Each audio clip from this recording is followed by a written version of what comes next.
ready to master the markets and, dare I say, become a better leader in the process?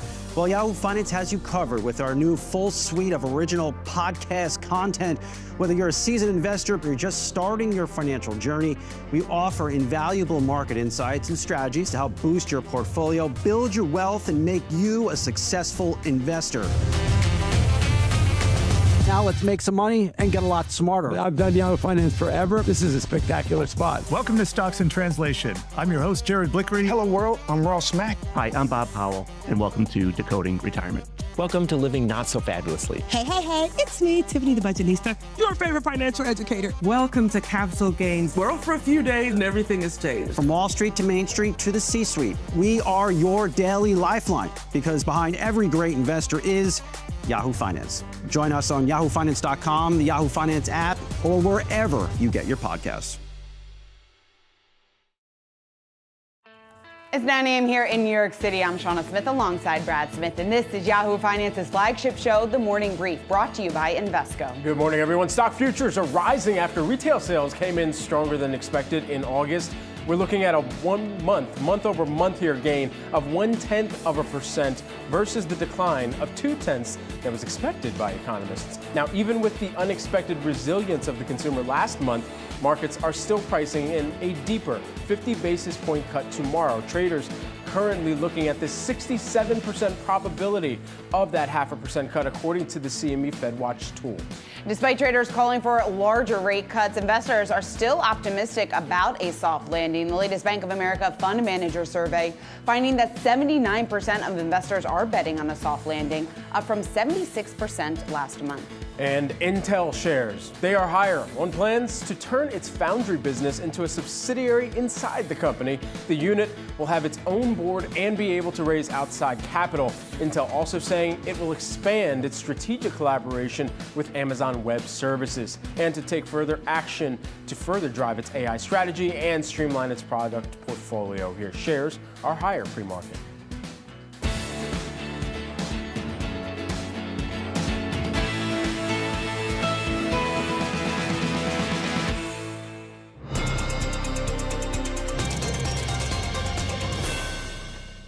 August's headline U.S. retail sales out this morning, rising 0.1% month over month and defying economists' expectations of a 0.2% decline.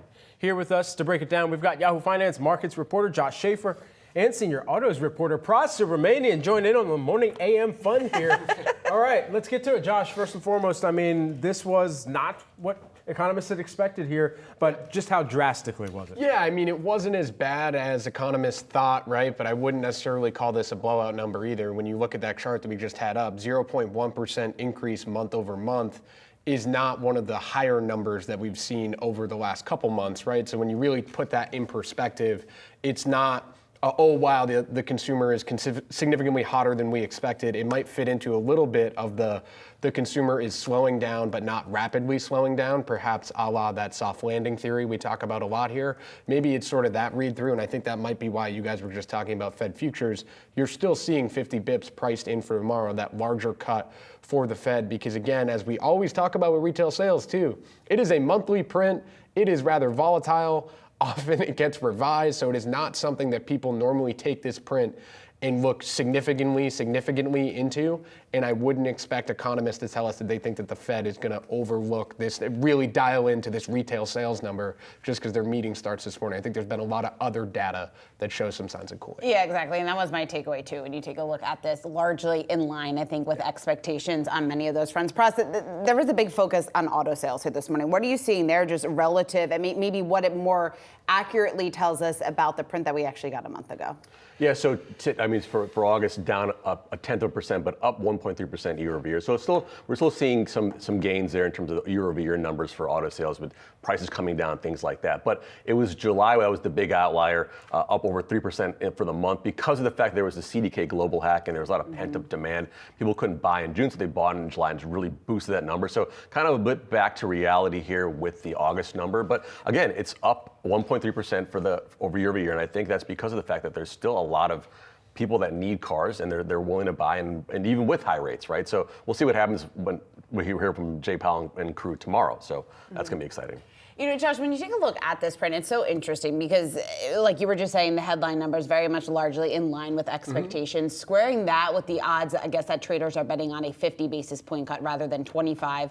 And then putting that against the Bank of America Fund Manager survey that we got out this morning. People, though, are still optimistic about a soft landing. And I think when you take a look at those two headlines, you would think maybe that contradicts each other. Why does that make sense? Is there a scenario where 50 basis point cut actually would then help that soft landing narrative? Yeah, I mean, we can make it make sense, right? I think we can make it not make sense, we can make it make sense, but it's perhaps more interesting to make it make sense because that's what traders want right now is 50 bips and that soft landing, right? And really what it seems like people are betting on within that theory is the Fed is a little bit offsides at this point. Rates are too restrictive and they need to get onsides earlier rather than waiting. I think that's part of this 50 bips versus 25 argument is you're going to get 2 jobs reports before the Fed meets again, right? We know that we've been hinging on all of these jobs reports. Do you really want to wait for 2 more labor reports to maybe spook the market because you go 25 and you don't go 50? Or does it make more sense to just go 50 now?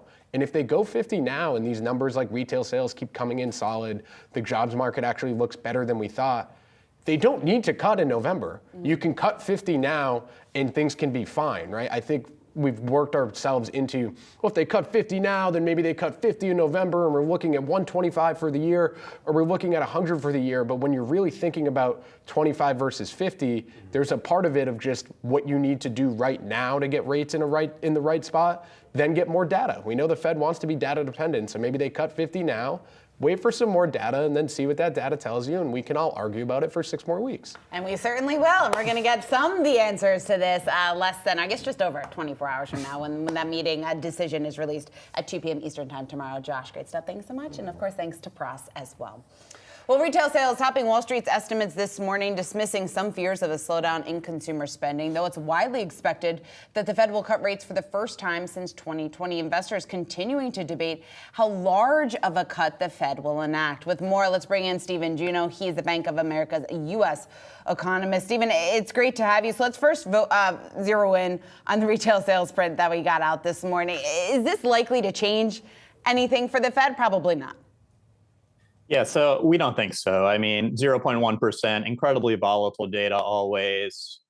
The consumer shifting spending away from goods anyway. Retail sales is mostly goods when you unpack it. When you look at core control, which is what we focus on more, so that excludes things like autos, it excludes food, it excludes gas and building materials.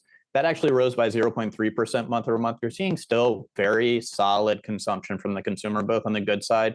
And when you take into account that 60 to 66%, 2/3 of spending is on services, well, services spending is still holding up too. So I don't think this changes really anything.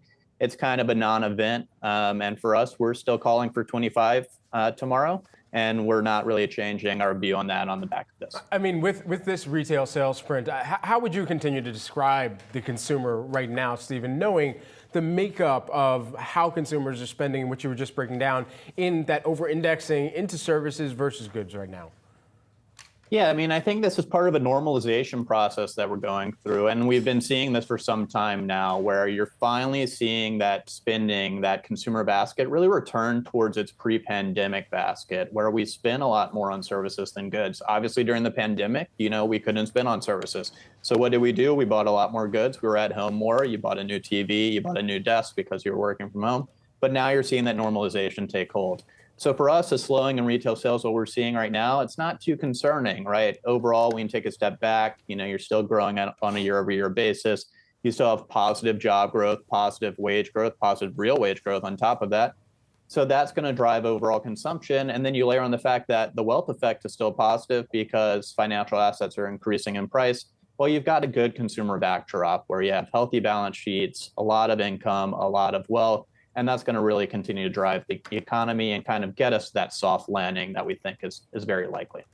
Stephen, we were taking a look at your colleagues' work earlier this morning, the Bank of America Fund Manager Survey. And what stuck out to us was the findings about soft landing. And this kind of falls into your camp. I'm curious, just with the rising odds, or I guess investors growing a bit more confident that we are going to see a soft landing, your interpretation of the recent economic data that we've gotten, is that consistent with what you're seeing?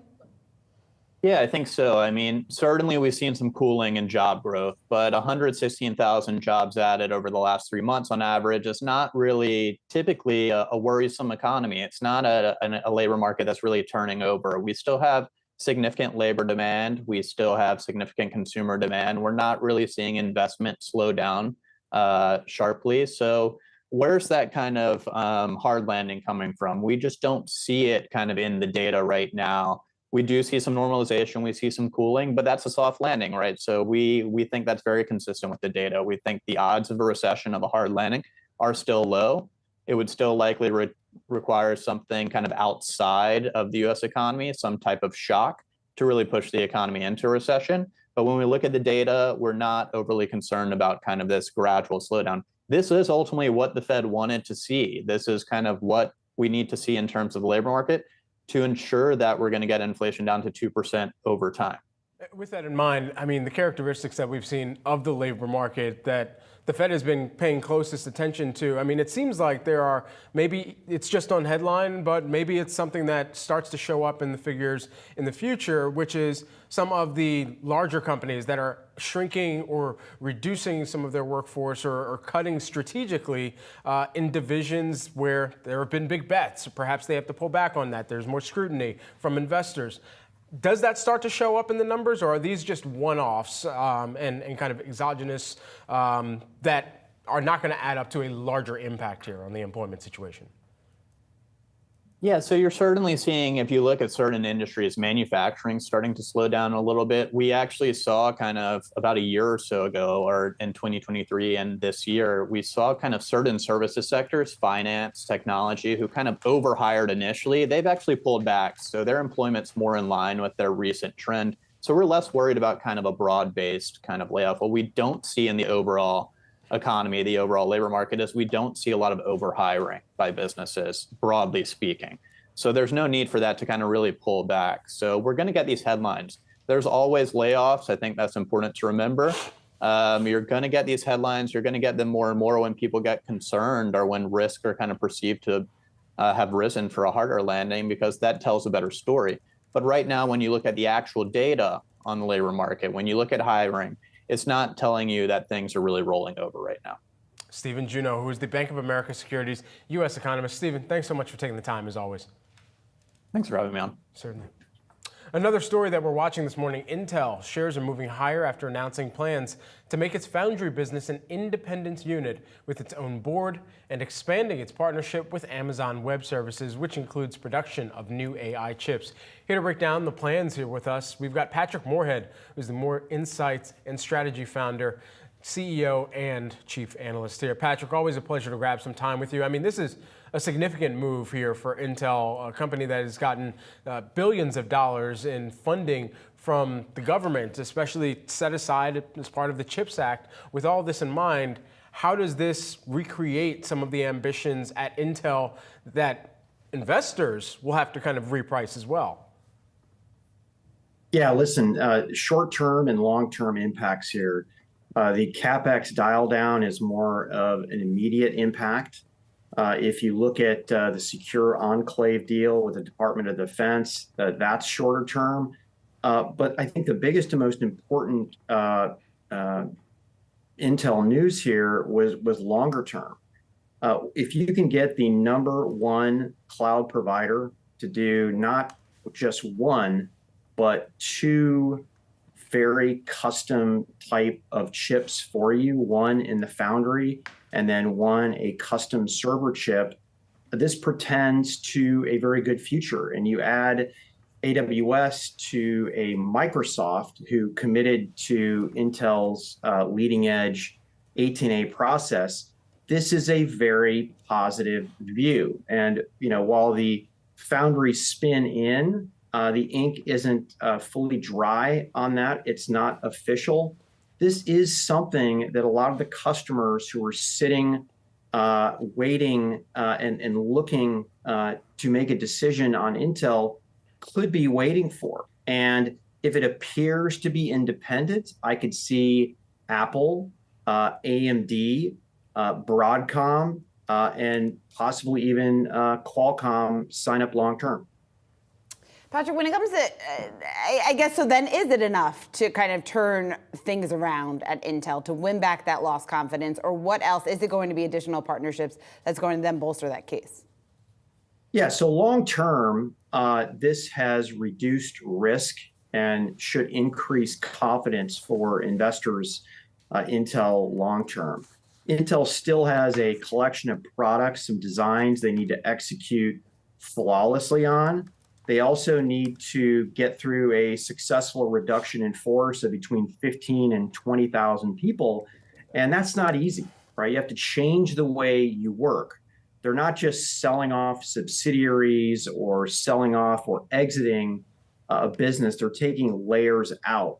And I believe that that could increase risk for execution. Now, its recent new PC processor that they brought out, which is focused on AI and Copilot Plus notebooks, I was actually very surprised at the first numbers that came out. It appears it's much lower power and higher performance than I think anybody expected, but that's really good. I think the number one thing Intel can do, and again, I'm not going to say they chose the wrong data center AI architecture, but they did pick a GPU that worked mostly in high performance computing and not necessarily the best for what's called low precision AI that NVIDIA and AMD are focused on. Now, Intel does have a new data center AI GPU coming out in 2025, and it could make a mark in 26.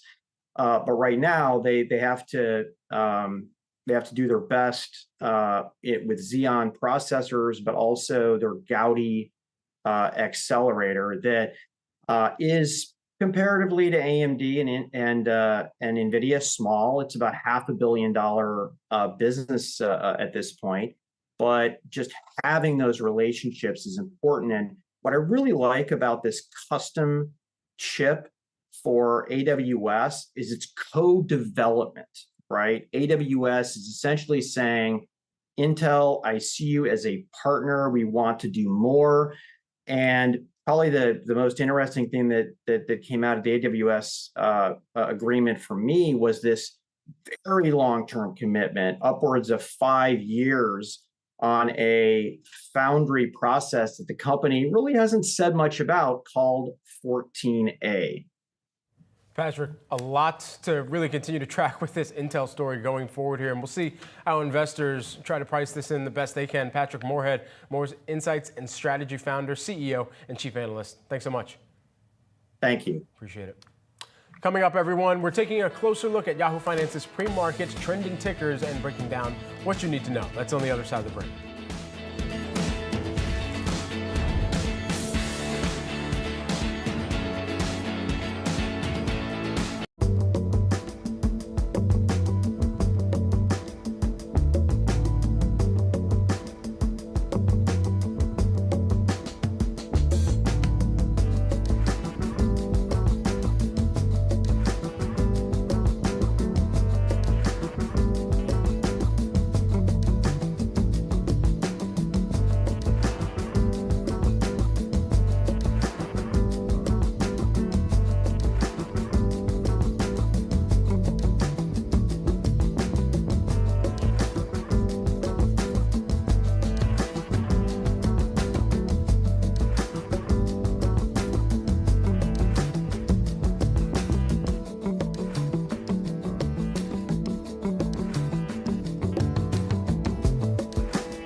Now time for some of today's trending tickers, and you can scan the QR code below to track the best and worst performing stocks of the session with Yahoo Finance's trending tickers page. Let's talk a little Microsoft here. Microsoft shares ticking higher. The tech giant's board approving a $60 billion share buyback program, plus raising the dividend by 10%. As of November 21st, shareholders will receive a dividend of 83 cents per share. That is up from 75 cents a share previously here. And of course, as we continue to track what Microsoft shares have done over the course of this year, I mean, it's been a bang-up type of year for Microsoft to really double down on some of the major commitments that they've made, whether that be in OpenAI or whether that be, in this case, in itself here. And over the course of the year-to-date activity, companies still holding on to gains about 16%. But I think for the vision more long-term, this is a move that you typically see a lot of executives, C-suite, boards enacting when they want to securitize some of their own strength or at least confidence in their company's performance and the investments that they're making, and signal that to the street as well. Yeah, they're very confident for the road ahead, right? That certainly is, and rightfully so. When you take a look at some of the moves that Microsoft has made over the last several months, the last several quarters, when you take a look at the numbers, free cash flow was up 18% year over year, reflecting that higher capex to support cloud and AI offering. Just yesterday, they had announced a new range of AI tools here. So you talk about the fact that they are now viewed as this leader within the AI space. A partnership with OpenAI certainly giving them a massive edge versus some of their competitors. So the fact that we are seeing this repurchase plan replacing that previous $60 billion program, the buyback agreement still less than 2% of Microsoft's market value. So that's very important to point out too. And also that just illustrates how far this stock has come. We had the 2-year chart up there. You had gains of 76%. We're looking at a further move to the upside here this morning of just about 1.5% in extended trading. All right, let's flip over to Shopify. Shopify shares are rallying today. Redburn Atlantic upgrading the e-commerce platform to a buy, raising its price target to $99 a share. That's up from $72. The brokerage expecting a strong performance in the coming years, citing social e-commerce growth here going forward. The analyst there assuming the lead coverage, citing Shopify is there just in terms of their lead innovation. He calls it social media integrations, easy to use platform, and their shop pay button functionality. Those are just some of the things that he sees as a catalyst here for the stock, Brad, going forward. And we talked a lot about the continued growth of Shopify, especially just given the macro environment right now, how so many people who are still spending, a lot of them are doing it online. It's really remarkable because a lot of what they're already doing online and doing well, they can also, and they've proven this actually in one of the pop-ups that I went to over the weekend in Soho, proven that they can make a lot of that experience in store as well here. And because of the digital platform and the connectivity that you have to so many of those digital first users and buyers, purchasers that engage with a company on social media and then will say, oh, they've got a pop-up or they've got some type of special activation taking place, there's immediately the opportunity to leverage that digital touch point and create that same type of experience in a physical realm, and Shopify doing that for some of its small business merchants as well here. Really interesting strategy to see them enact and bring to life, and it was a pretty cool story. I was going to say, what pop-up did you go to? I popped in one of the Eastside Golf pop-up. Of course, it would be a golf store with me, yeah, right? I knew it was something retail focused. It was really dope. All right, let's talk a little Tupperware.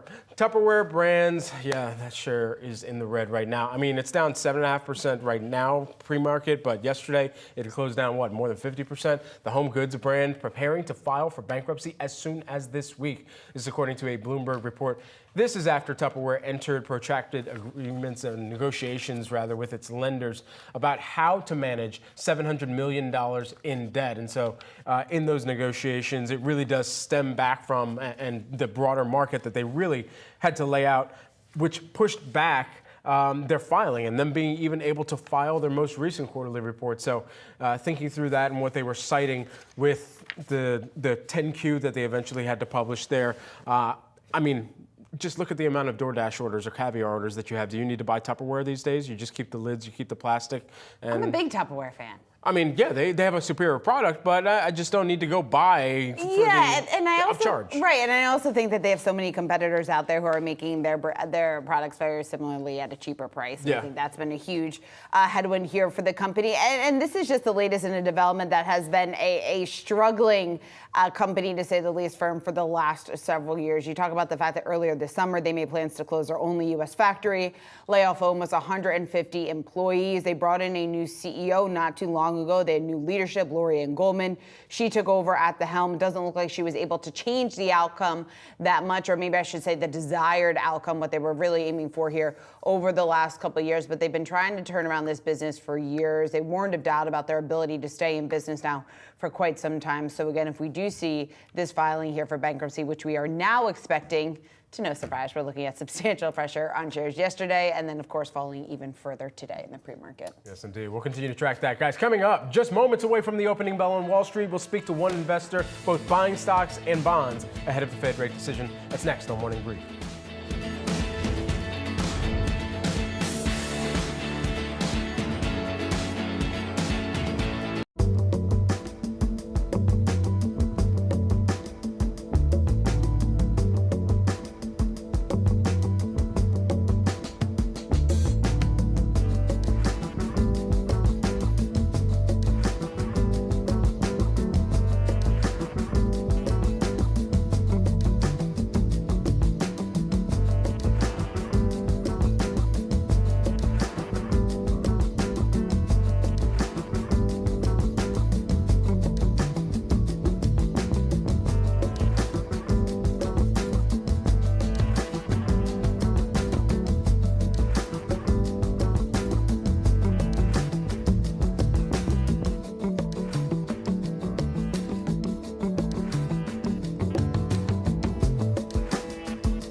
That is the opening bell. You are watching Morning Brief, brought to you by Invesco. You've got AEO, American Eagle Outfitters, ringing the opening bell at the NYSE, and you got Datadog, all the dogs, Datadog up on the podium there, ringing the opening bell here. All right, trading has commenced here on the day. You got two great bell ringers. Let's do a quick check of the markets here as we take a look at the Dow Jones Industrial Average right now, beginning the day higher by about 0.1%. The Nasdaq Composite, you're seeing that. See some gains here as things start to calibrate in the S&P 500. You're seeing that with some gains as well. So it looks like we've got a little bit of a trifecta coming out the gate. We'll populate this, give you a 2-day look just so you can get some lines up on this chart. And then additionally, just briefly before we toss things to our own Jared Blickery, let's take a look at that sector activity as like we like to always do.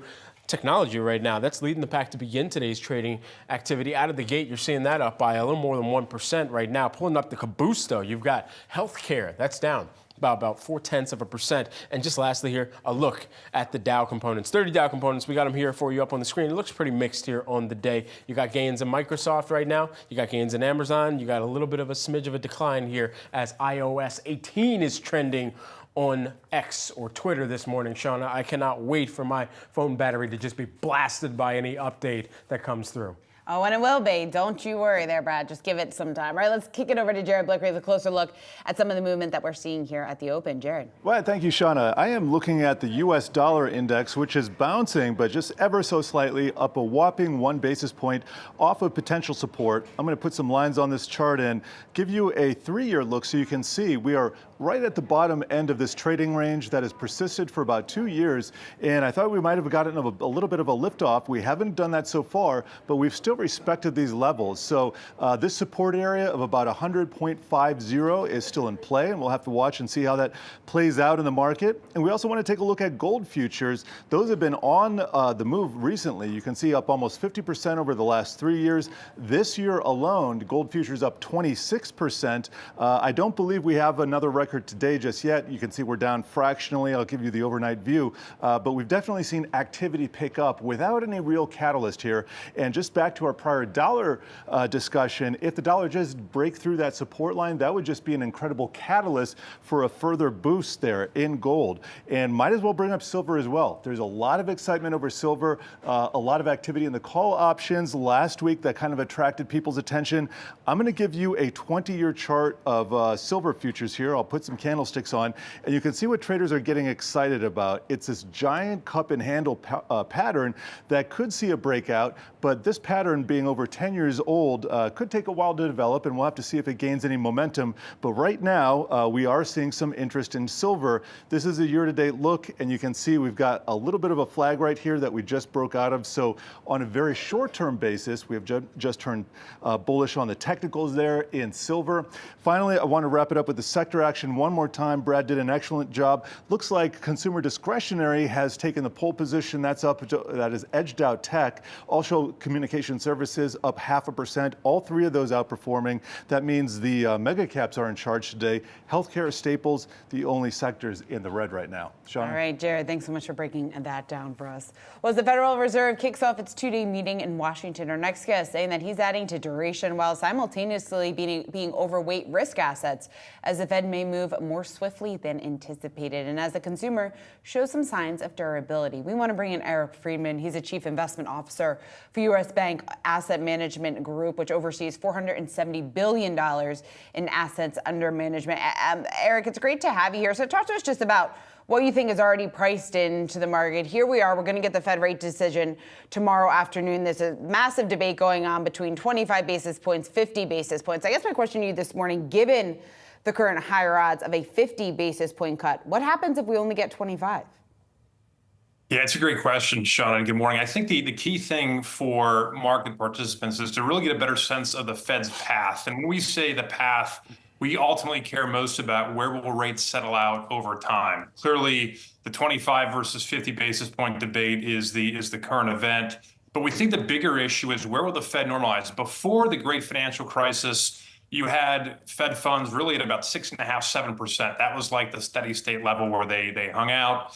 And then post the GFC, it's been closer to 1%. So we think the Fed has some signaling to provide market participants like us to say, hey, look, where should we be calibrating that equilibrium view? So we think the bias is probably more like 3.5. If the Fed were to go higher than that, that's really not priced in. We don't think this economy can withstand a really high terminal rate by the Fed. So again, the path is probably more important than the 50 versus 25. And so it's a very important press conference on Wednesday. And so, I mean, how much of that path and the terminal rate do you even think they'll begin to discuss at this juncture? Yeah, Brett, I think it's one of those things where if you look at what's really been communicated by the Fed thus far, it's this idea that terminal rate has been ticking higher. It's very subtle, but I think what we as investors are really focused on is, look, is this inflation risk actually higher than normal? Not just like what's happened post the pandemic, but is normal steady state inflation going to run a little bit higher? You've heard that from the European Central Bank. Earlier in the week, they actually think inflation risk probably go up later this year and into early next. There are also a couple other sell-side shops that are saying the same thing. So ultimately, we do think a risk that is not fully priced in is inflation hanging around. I think that there's this Goldilocks soft landing view that inflation will mean revert. That could happen, but there's also this risk for us as investors that, look, inflation just hangs around for longer than expected. That's why we think the Fed is going to have to provide some more guidance and be a little more clear about that path. So then, Eric, let's talk about what investors should do right now. How should investors be adjusting their portfolio today ahead of the Fed decision, or how should investors then be allocating some of their exposure, given the fact that we'll likely see a cut, but like you were just saying, there's a long list of uncertainty right now? Yeah, I think the biggest thing is income replacement for a lot of individual investors. Institutions have a lot of options in front of them. We still think that private markets are the best place to be. But from an individual perspective, we think the most important thing is to move out of the front end of the yield curve. Again, whether it's in CDs or cash products, they've been helpful. They've actually underperformed over the last couple of years. And now that we have the Fed taking away that punch bowl, if you will, of higher rates, which we think will be a steady drip lower, there are other things to do. So we think investors should be really paying attention to things like longer duration municipal fixed income. Again, taxes and tax considerations are important, but we think there's some value there. We also think that sectors that have probably been a little underappreciated by investors, so things like the consumer discretionary area. We also think that there are some components of the energy market that are starting to become interesting. Again, energy is the one sector that just has not worked. That has not worked at all this year. It worked 2 years ago. It hasn't worked for some time. That's a spot that we'd probably start looking at opportunistically, but again, with very tight stops. So we think income replacement, moving away from the front on the curve, is important. We are still believers in tech. We think that spend is going to continue. Companies are getting bigger, stronger, faster, not through hiring more workers, but actually through CapEx dedicated to information technology. We do think there's a lot to do there beyond AI. So that's a spot that we think is also of value for investors here. Eric, when you think about growth and value, I mean, we've continued to hear this term get brought up, and maybe it's because I just keep asking people about it, but growth at a reasonable price right now. What are some of the elements of that trade that people should be looking at and really grading companies based on as they're evaluating whether or not it is a right move for their portfolio? Yeah, I think that the most important thing right now is number one, do we see real income statement improvement, both in terms of sales and margins? That'd be the first thing that we'd pay attention to in terms of growth at a reasonable price, because there has to be growth. And the second is an emphasis on returning cash to shareholders, not at the expense of bondholders necessarily. So what I mean by that is that as companies look to grow, and you've had some evidence of that this morning, you've done a good job reporting on, that companies needing to focus on things like buybacks, things like increasing dividends. Those are signals that we think are actually healthy. There's a combination. We think the perfect combination of stocks right now are those who are returning cash to shareholders, but also seeing some organic growth. So that's not for everyone. Not every company has that opportunity set. So that's really what we think is a sweet spot for growth at a reasonable price right now. And again, especially emphasizing income statement strength and the ability to return cash to shareholders. Eric, one thing we haven't talked about yet is the election. How does that factor into your forecast? How is that factoring in to your portfolio allocation?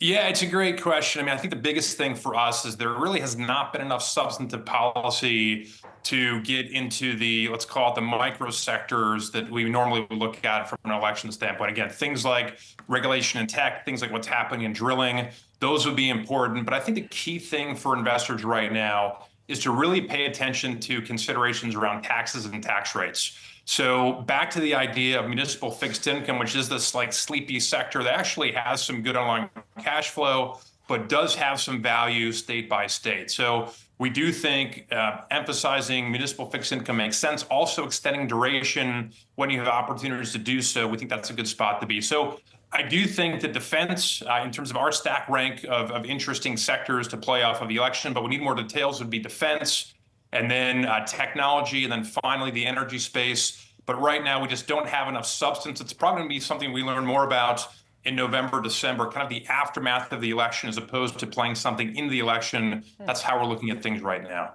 Eric Friedman of U.S. Bank Asset Management Group, thank you so much for taking the time here with us today. Great to be here. Thank you. Coming up, everyone, Bitcoin and that price poised for a historic post-election rally, potentially.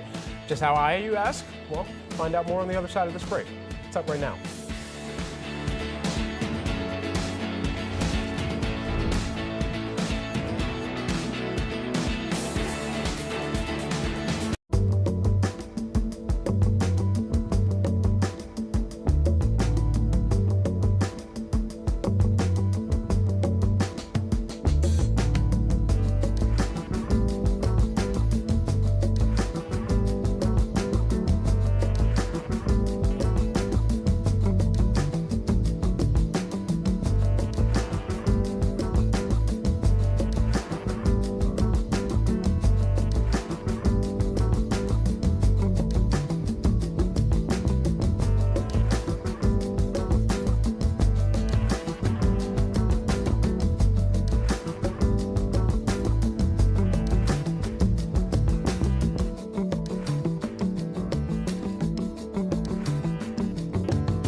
Welcome back to the Morning Brief, brought to you by Invesco. After several months of downward movement, Bitcoin may be poised for a historic post-election rally. A new report out from Standard Chartered says that a Trump win could fuel Bitcoin to new heights by year end, though the largest cryptocurrency should see all-time highs regardless of the election outcome.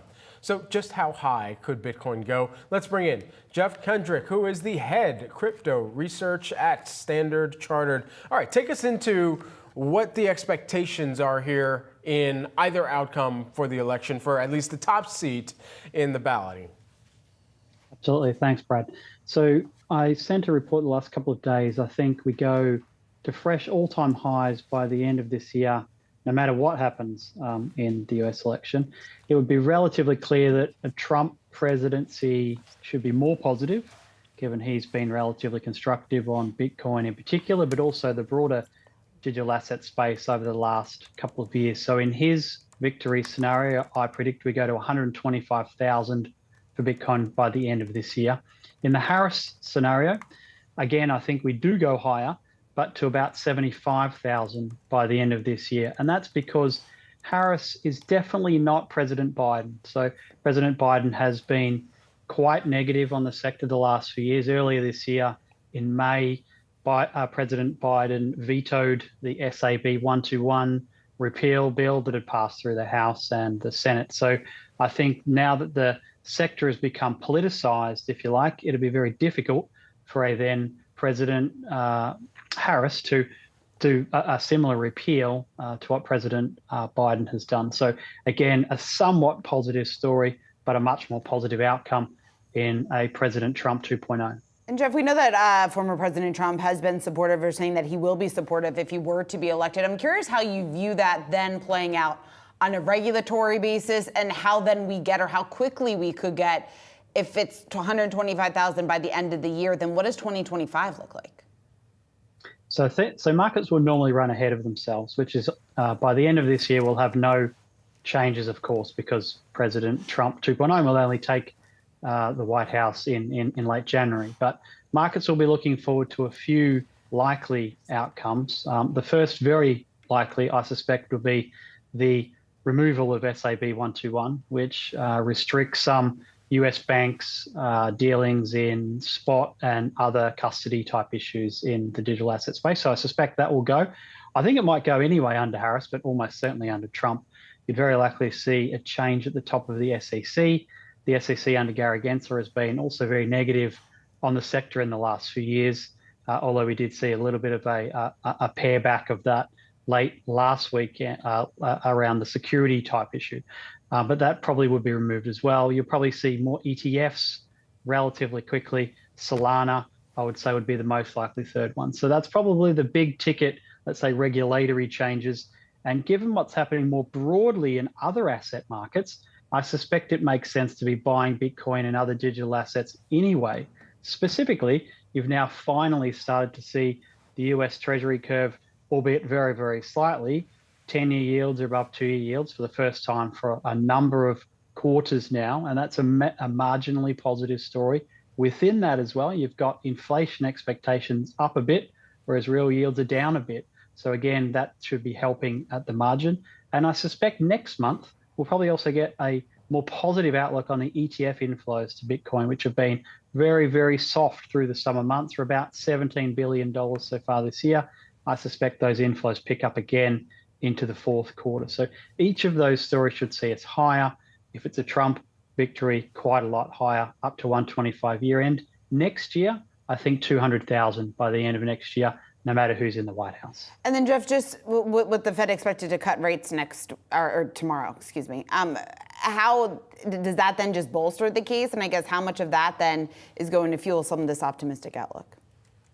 It definitely helps. So finally, the Fed are going to join other central banks and start cutting rates. Obviously, the market's expecting 50 basis point tomorrow.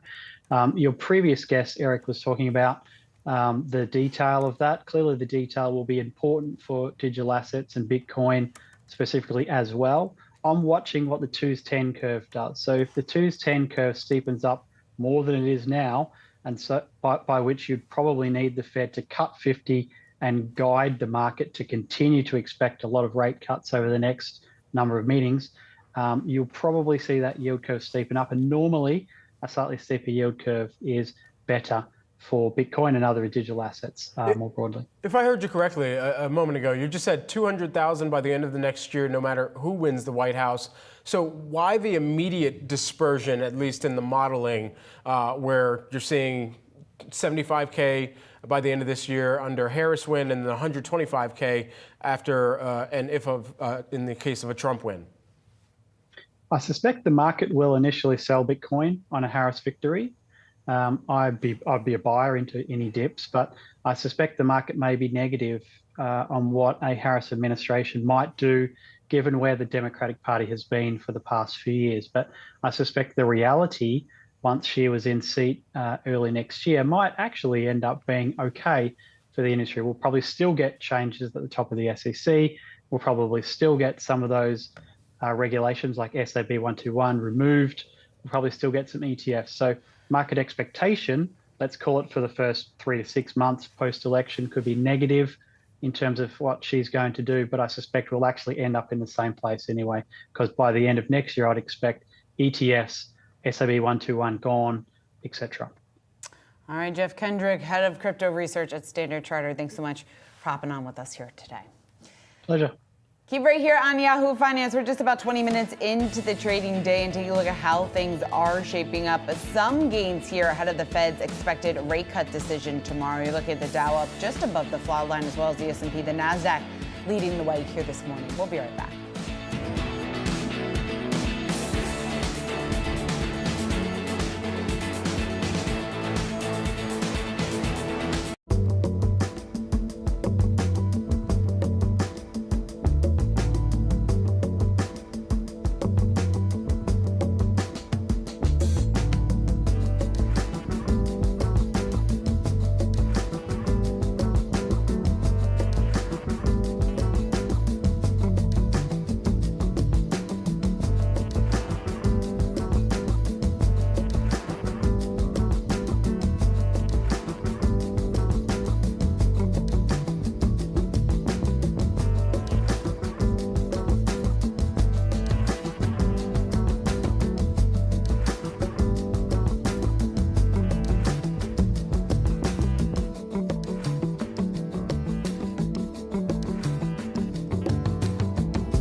Are you ready to master the markets and, dare I say, become a better leader in the process?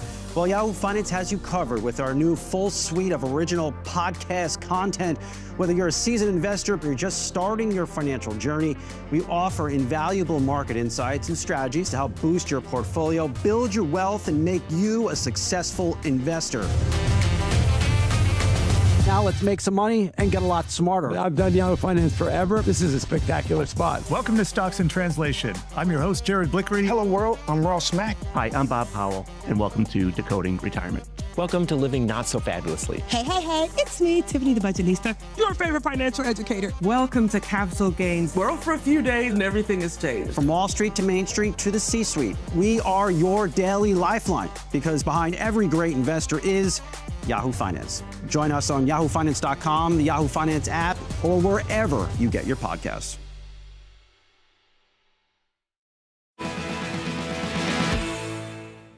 Welcome back. You're watching The Morning Brief brought to you by Invesco. It's time for our stocks in 30, a look at the day's trending tickers in 30 seconds or less. Let's kick it off with Dell. Mizuho Securities initiating coverage, giving Dell an outperform rating and a price target of $135, citing the growth of generative AI. Shares flat right now, just barely to the upside here. They say within this note, Dell is the overall server market leader, taking about 13% of the market last year, robust supply chain, growing AI server share, and solid balance sheet, plus diversified product revenue stream, they say. All right, Mobileye, an Israeli developer of driver assistance technology, trading higher here this morning, up just about 4% after being left out of Intel's updates about the next phase of its transformation. Now, the move higher and the lack of any updates yesterday coming after Bloomberg reported just about a week ago that Intel was considering options for its stake in Mobileye. If you're not familiar, Intel currently owns 88% of Mobileye. So the fact that the Bloomberg article explored some of those strategic options, which did include possible reports of exploring a sale of part of that stake, the fact that that did not or does not seem to be the case as of right now, enough to lift shares of Mobileye here this morning. All right, let's take a look at a little HPE. Finally here, Bank of America upgrading Hewlett-Packard Enterprise to buy with a price target of $24. That's up from $21. And here's what they're citing: cost cuts and its upcoming acquisition of Juniper Networks here. You're taking a look at shares of HPE. They're up here on the day by about 4.4%. And, as we think more broadly about what the acquisition of Juniper could bring to the table, of course, the street has been really clamoring for this deal to come forward and get brought across the finish line here. But we'll see how immediately accretive that passes through to some of the financial performance for the company. We will. Hewlett-Packard Enterprise up just about 4.5%. I think we did it in 30, maybe. We did. Each of them? Why not? We'll see. We got the countdown in our ears. Yeah. Coming up, we're getting a fresh read on the health of the housing market, home builder sentiment. That will be released at the top of the 10 a.m. hour. We're going to dive into whether rate cuts are going to be a catalyst, how big of a catalyst it will be for the housing market. That's next.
jam-packed hour focusing on the biggest movers and shakers on Wall Street. This is market domination, and here, every day is game day.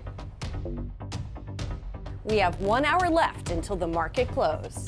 It's game time for investors to make their final plays. The clock is ticking, and we've got you covered with our quarter-by-quarter playbook. We're bringing you in on all the market action. With step-by-step analysis of our biggest trending tickers. And expert insight into the day's biggest headlines. We'll bring you the closing bell and get you to the finish line. This is Market Domination. Tune in daily from 3 to 4 p.m. Eastern.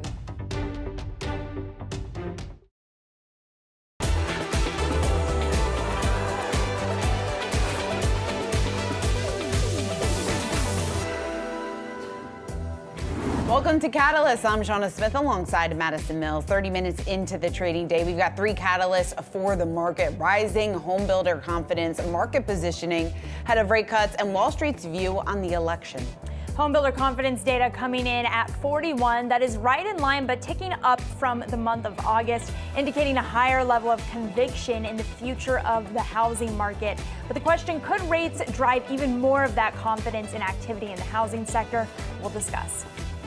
And rate cut expectations are weighing on the dollar while the front end of the yield curve is rallying as markets pricing in higher odds of a 50 basis point rate cut from the central bank tomorrow. And how will Wall Street vote come November? We're going to speak with a venture capitalist, Bradley Tusk, about how business leaders view both presidential candidates.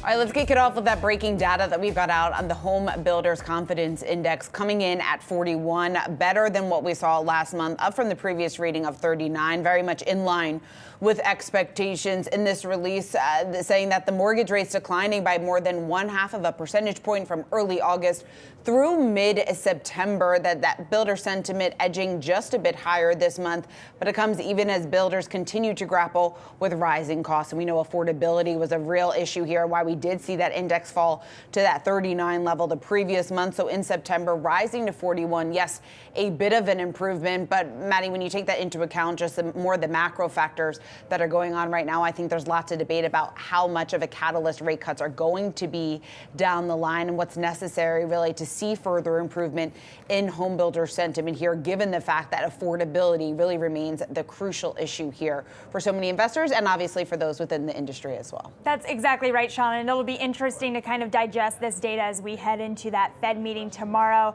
to the extent that any further rate cuts could potentially be a further catalyst for the housing market, or whether or not, the housing market has already kind of digested those future potential rate cuts. That's something that we are going to talk about right now here as we got in that home builder confidence data, ticking in a little bit higher than the month of August ahead of anticipated rate cuts from the Fed.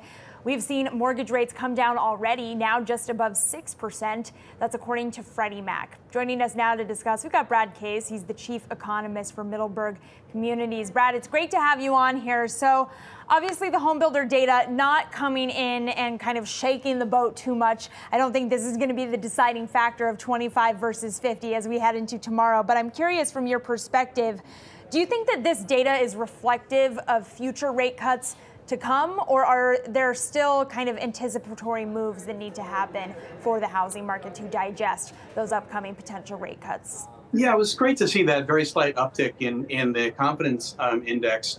But I think you're right. It will take more really to solve the problems in the housing market. The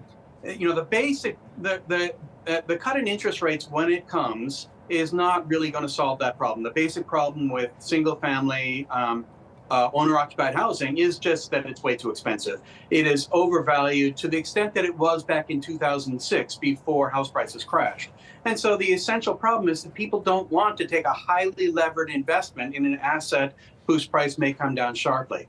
Now, I want to point out that I am not among those who think there will be a 50 basis point cut tomorrow or even a 25 basis point cut. I actually still think that there isn't really any reason to have any cut at all. But the cuts will be coming soon enough, and that will help the home builders. But it's not really going to be enough to help spur demand for owner-occupied housing. Brad, why don't you think a cut's warranted? So two reasons. One of them is that one of the presidential campaigns has already said that they think that there will be cuts for the purpose of helping the other campaign. And the Fed does not want to be thought of as taking a political position. So they won't want to cut rates until they really need to protect the economy. And so the second reason is simply that they don't need to. If you look, for example, at this morning's data on retail sales, at this morning's data on capacity utilization, we have moved from an economy that was too strong to an economy that's really right where it should be. But there aren't really any signs yet of weakness in the economy, not in the labor markets, not in income or wage growth, not in consumption.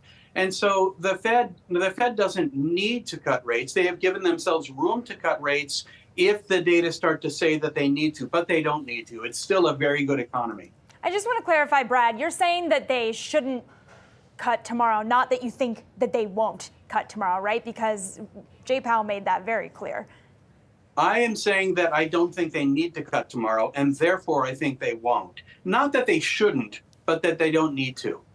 Got it. Okay, well, I would venture to say that consensus is very much against you to that end. But having said that, I am curious. You talked about a recession forecasting model that you have that puts the probability of a recession in the next 12 months at about 50%. Is that because you think the Fed is about to make a policy mistake? What's driving that call? No, what's driving it is that I look at the near-term forward spread, which is very analogous to the slope of the yield curve. It's a little bit more active for these purposes. And that has moved more negative. Now, there are two interpretations of that. One is that the market thinks that the Fed will have to reduce rates in trying to prevent a recession, and they will not be able to prevent it. But the other is rates will come down because of a soft landing. And I really think that that is the scenario. Unfortunately, empirically, we just can't differentiate between those two causes. And the other is, I think, more important, which is that the last few months, housing construction starts in the single-family market have been quite weak. But that is a piece of data that moves around quite a bit. We've had upticks or downticks in housing construction starts before, and that have not led to a recession. And I think that's the case again. So this is a situation in which, yes, my model says 50% chance of recession. My judgment as an economist says we're not likely to go into recession. Okay, so let's talk about the mortgage rates, because I'm very curious to what degree you think that the current levels that we're at with mortgage rates are already accounting for upcoming rate cuts, or whether you think that we are potentially going to see further moves in mortgage rates. And if we are, how might that impact housing prices for folks listening who maybe were waiting on rate cuts to come to be able to get in on a more affordable, broader housing portfolio moving forward? To what degree do you think that rate cuts could potentially change things for them and make it a little bit more of an affordable outlook? Yeah, I think that will happen, but I think the key word is a little bit. Because as I said, the fundamental problem with buying a house right now is not the mortgage interest rates. And so mortgage interest rates will continue to come down over the next year and a half, I would say, but not enough really to correct for the problem of prices that are simply too high and prices on an asset that may go down over the next few years.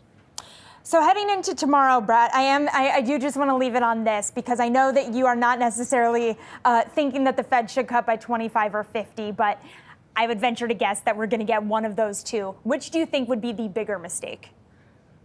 Oh, I don't think either of them will be a mistake. However, I think that it's certainly true that the economy needs a 50 basis point cut less than it needs a 25 basis point cut. So if there is any cut at all, I expect it to be 25 basis points. Don't forget that the Fed doesn't have to wait until the next meeting.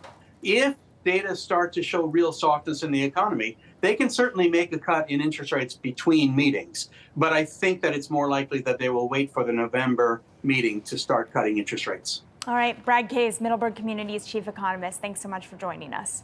Thank you. Coming up, we're going to take a closer look at some trending tickers on Yahoo Finance. We're looking at Flutter, Icon Enterprise, and Deckers. We're going to bring you the story behind those moves next, right here on Catalysts.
Now time for some of today's trending tickers. Scan the QR code below to track the best and the worst performing stocks of the session with Yahoo Finance's trending tickers page.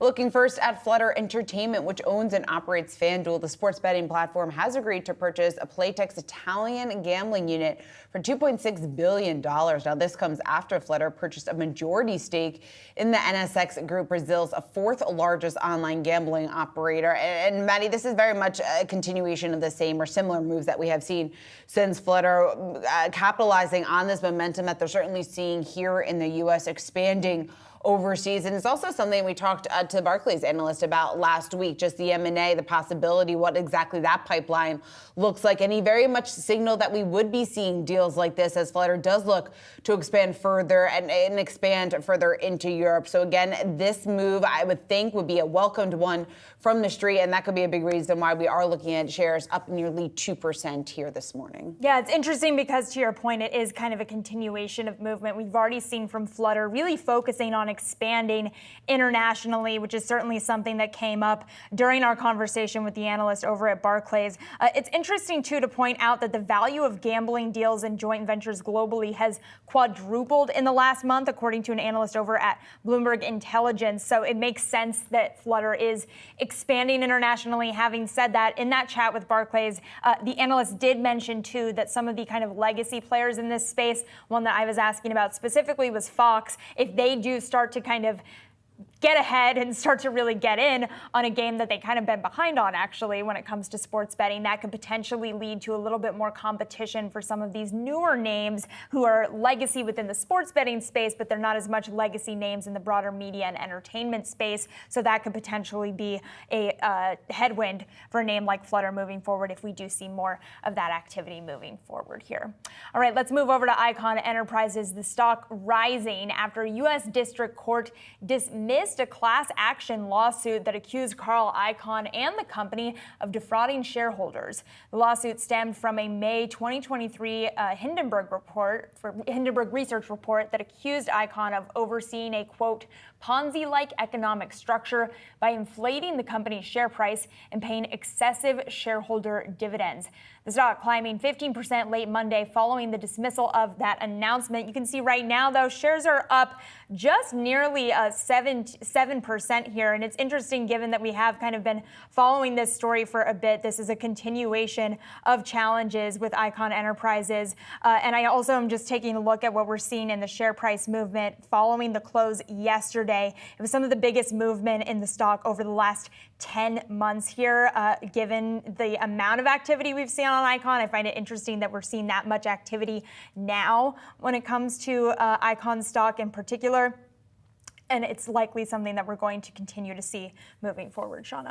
Yeah, I think the fact that this kind of puts to rest some of the accusations that started to come about just about a year ago and exactly maybe what this signals. Because remember, late last month or maybe mid-August, Icahn and his company agreeing to settle some of those civil charges that from the SEC that he failed to disclose pledges of the company's securities as collateral to secure billions of dollars in loans, agreeing to pay $1.5 million. Icahn himself agreed to pay $500,000 in civil penalties to resolve those claims. So again, maybe this eliminates some of that uncertainty surrounding this. But again, when you take into account the size of this move to the upside, it's certainly worth noting here, up just about 6.5%.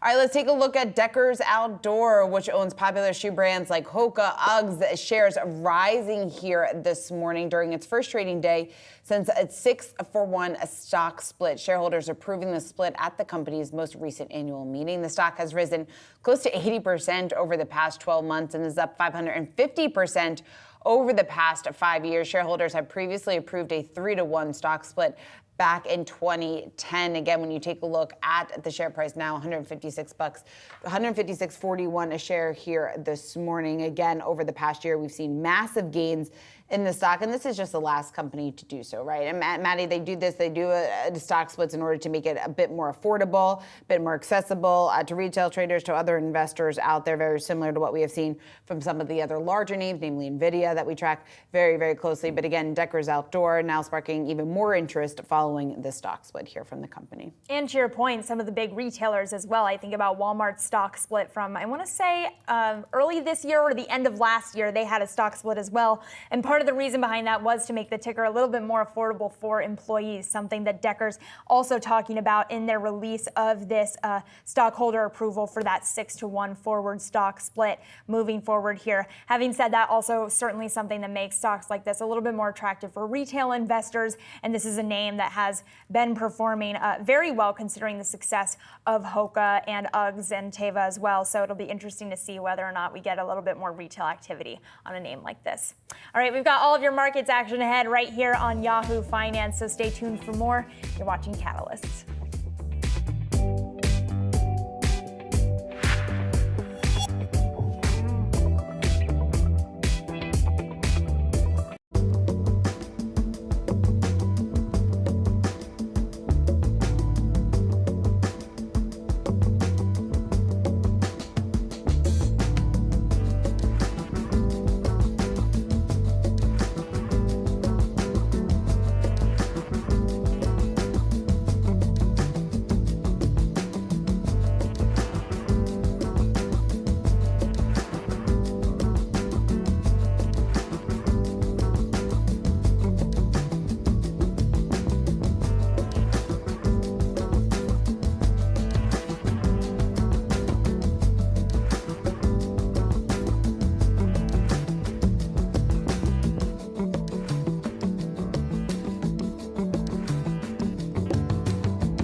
Stocks rising ahead of tomorrow's Fed policy decision and following better than expected retail sales data out this morning. The Dow extending gains after yesterday's record close. Wall Street, though, still divided on how big of a cut we will see from the Fed. But what could matter more than the size of the cut is what we're hearing from Jay Powell tomorrow, what he signals about the path forward. Here to discuss what this means for the economy, for the markets, we want to bring in Craig Thomas. He's Touchstone Investments, a global market strategist. We're also joined by Paul Gruenwald. He's a global chief economist at S&P Global Ratings. Great to have both of you here. Paul, let me start with you, just in terms of what you are expecting, what you think is warranted at this point, given the recent data that we have gone out. I don't think retail sales really changed much of anyone's thesis here this morning. But what are you expecting, or what do you think should be done? Maybe is a better question at tomorrow's meeting. Great. Well, it's good to be back. We're expecting 25 basis point cut tomorrow, but the data has been supportive of kind of a soft landing, right? Labor market's still good. We got some good numbers this morning. It's not just the amount tomorrow, which is largely priced in anyway. it's the path. How fast is the Fed going to go and how long? But everything seems to be lining up for the first soft landing in about 3 decades. We haven't had one since the 1990s. And what you point out with that comment, too, is this idea that we are heading into not recessionary territory, which is a little bit unique, right? And I'm curious, from your perspective, Crit, how does that impact your positioning heading into tomorrow? Because it is kind of a very unique cycle. It is very unique, but we did have a decent retail sales number. The Fed's starting to cut rates. I mean, what's not to like from a market standpoint? Do you not like 25 versus 50? Would you like 50 Well, more? certainly 25 would be a little bit of a disappointment for the markets, but I think that's just would be like a small bump, and then we'll just continue on from there. Paul, when you talk about the fact that you're confident in a soft landing at this point, if the Fed only goes 25 basis points tomorrow, of course, then there are some critics out there saying that could actually do more damage to the economy in the long run, that then they're going to be behind the 8 ball. It doesn't seem like from your commentary that you're at all concerned about that. Well, we're not on the cusp of a recession, right? So labor market's still strong. I checked the GDP nowcast from the Atlanta Fed. It's actually ticking up a bit. So it looks like the third quarter is going to print 2.5, and we got some better numbers this morning on both the consumer side, on the industrial production side. So again, the Fed's going to gradually cut rates, but we think growth's going to be 2-ish. And if the Fed can pull this off, getting inflation from 8 or 9 down to 2 without a recession, minimal reduction in growth, that's pretty special. But that seems to be where we are right now, as long as the labor market hangs in there. Dare I say Goldilocks? I didn't say Goldilocks, but yeah, soft landing is the term we use, but I guess that one would be appropriate as well. Well, Chris, given that, right, I am curious too, heading into tomorrow, if you can help prepare us and our audience for the market reaction, not just to the 25 or 50 question, but also to the commentary that we might get. The commentary, yeah, definitely. I mean, and I believe that they're going to lay out a case that they'll continue to do 25 basis point cuts through the remainder of the year. And I think that's pretty much consensus, so I don't think that's going to be a big surprise for the markets. One thing that I've liked that I'm seeing in the markets is that we're seeing some broadening in terms of participation. So you move down in market cap, you're starting to see some things pick up. We're looking out to 2025 in terms of earnings, where things could start to turn around for small caps and mid caps. One area of concern for me is with a gradual easing in terms of rate cuts. I mean, how much further can, say, mortgage rates go down, which is an important part of the economy. It's acted very strange in a rate hiking cycle. Now we're going to pull down rates, but mortgage rates have already come down considerably.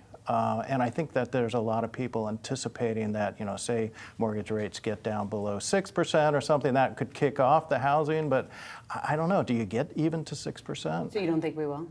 I don't know. I mean, so think about, the landing spot for Fed funds. They're thinking maybe 3.5. In normal times, a spread of mortgage rates to Fed funds, maybe 300 basis points, so that gets you to 6. And maybe even a little bit higher. It makes me wonder too, Paul, you're touching on this idea of kind of the Fed raising rates, not really doing what it was kind of meant to do, right? Yep. It ended up having people locked into their homes, making tons of money on their cash that maybe fueled inflation to a degree. If raising interest rates did not do what it was supposed to do, then why are we making such a big deal about cutting? Is it going to do much? Well, the asset price channel didn't work. Usually when you raise rates, you're discounting at a higher rate, so asset prices go down, and that didn't happen this cycle, right? Housing prices to continue to go up, and you just showed some affordability earlier.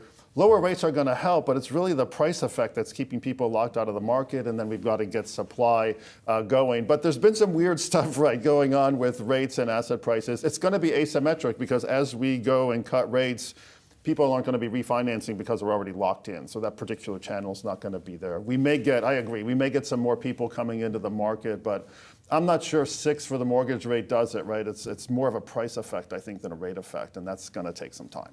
And Paul, just zeroing in on the latest developments that we're getting on inflation, obviously we've seen substantial improvement. There has been, though, some risks or the thought out there that we could see a bit of a bump higher here, just depending on what the Fed's next action or actions maybe here to come are going to look like. The Fed's battle with inflation, is that totally in the rearview mirror? What's your view on that? It's largely, I mean, Jackson Hole, I think, was a big event where Chair Powell came out and said, essentially, we're going to be, pivoting from focusing on our inflation mandate to focusing more on our full employment mandate. That doesn't mean they're not looking at it, but it means they're comfortable with the inflation dynamics, and the rate cuts going forward are going to be protecting the downside. And again, it's all about the labor market. So the Fed seems to have concluded that inflation's under control. They're going to pay more attention to the full employment mandate. And you think that too? Yeah, I think that's right.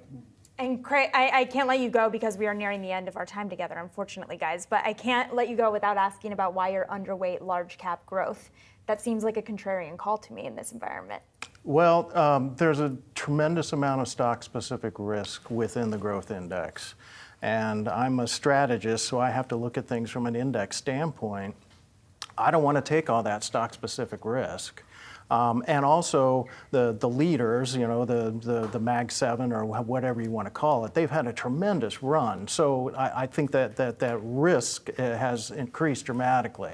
And I also anticipate as the Fed cuts rates that it will lead to more broader participation as well.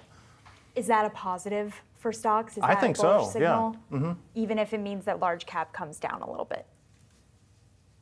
Yeah. We'll take that as a yes to our listeners. All right, thank you so much. I really appreciate it, Craig. Sure. Thank you, and thank you, Paul, for joining us pleasure. in studio. Really appreciate you both. All right, we're going to have all of your markets action ahead right here on Yahoo Finance, so stay tuned with us for more. You're watching Catalysts.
As the Federal Reserve gears up to cut rates for the first time in 4 years, this market is pricing in the most aggressive rate cutting cycle since the financial crisis, with the front end of the yield curve seeing a rally only witnessed before during economic downturns. That's according to Bloomberg estimates. Here to discuss what the bond market is telling us about the health of the economy and where investors can find value in the yield curve, we've got Kevin Flanagan, Wisdom Tree's head of fixed income strategy. Kevin, great to speak with you as always. So we're not in a recession right now, right? I'm curious then, what is the bond market trying to tell me, not just about the economy, but also about the path forward for rate cuts?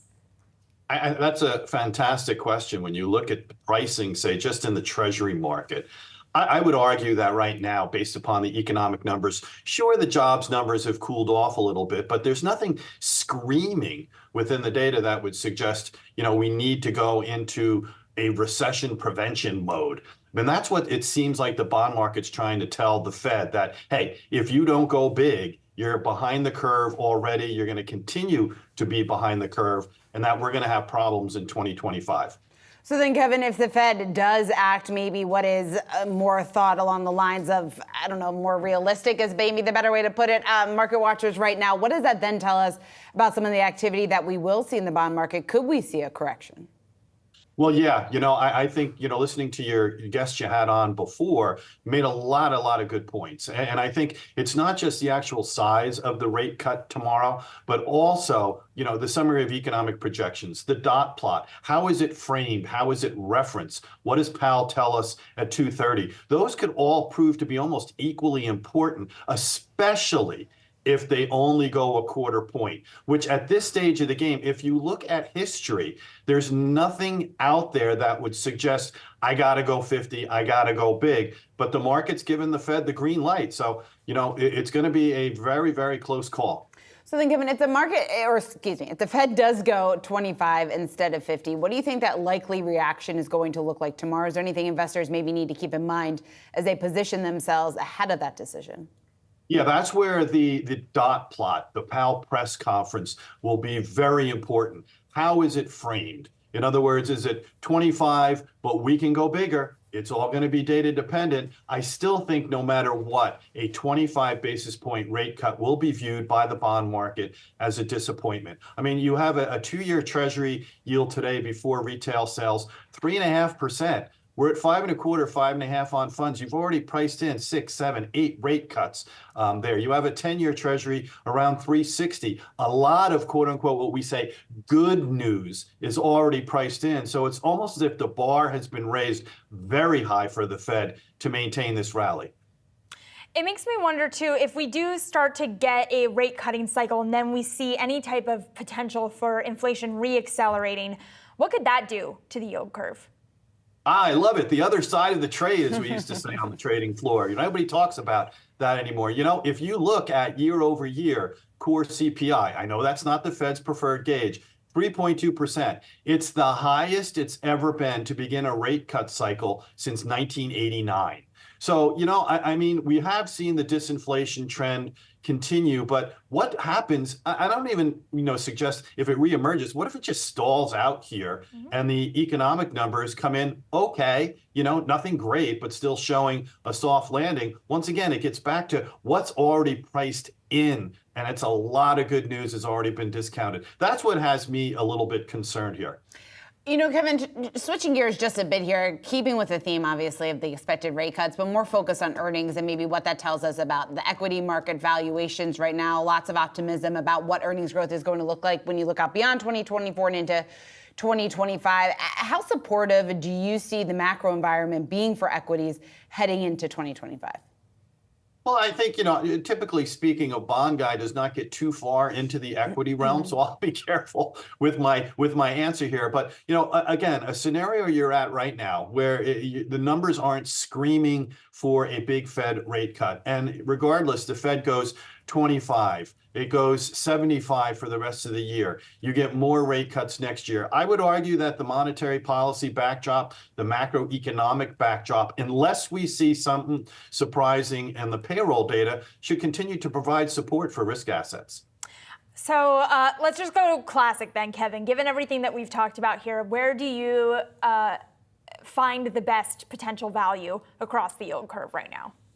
Yeah, I mean, for us, we've been employing a high conviction trade, the barbell strategy. So, for those investors maybe not familiar, it's a laddered portfolio without the rungs in between. So the yield curve is still inverted, meaning the 3-month T-bill and the 10-year note. So I would continue to take advantage of that with Treasury floating rate notes and pair that with sort of like a core duration on the other side. That way you have flexibility. You're not really putting your chip down on red or black as to what you think rates are going to do going forward, eating in the Treasury market, not what the Fed is going to do. So I think the barbell strategy is a very good benchmark approach for fixed income. All right, Kevin Flanagan, Wisdom Tree, head of fixed income strategy. Thanks so much for joining us here today. Thank you. Coming up with less than 2 months to go until Election Day, we're taking a closer look at the state of the 2024 election, what that signals about market positioning, where Wall Street stands when it comes to the two candidates. We've got that for you next on Catalysts.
Former President Trump is set to hold his first public event Tuesday since an apparent assassination attempt this weekend. With early voting set to begin in certain states in the weeks ahead, the race still tight and polarized. With more, we are joined now by Bradley Tusk, Tusk Venture Partners founder and CEO, and author of the new book, Vote with Your Phone, Why Mobile Voting is Our Final Shot at Saving Democracy. Bradley, great to have you in studio again. Thanks for coming in. So I want to talk about the book, but I do want to start on the backdrop of this whole election thing that we've got coming up here in Is there an election coming up? A couple of months. Apparently there is. I think I heard something about causing a lot of ruckus out there. But I'm curious from your vantage point as a VC, as someone who has a lot of contacts, obviously, on Wall Street and Silicon Valley.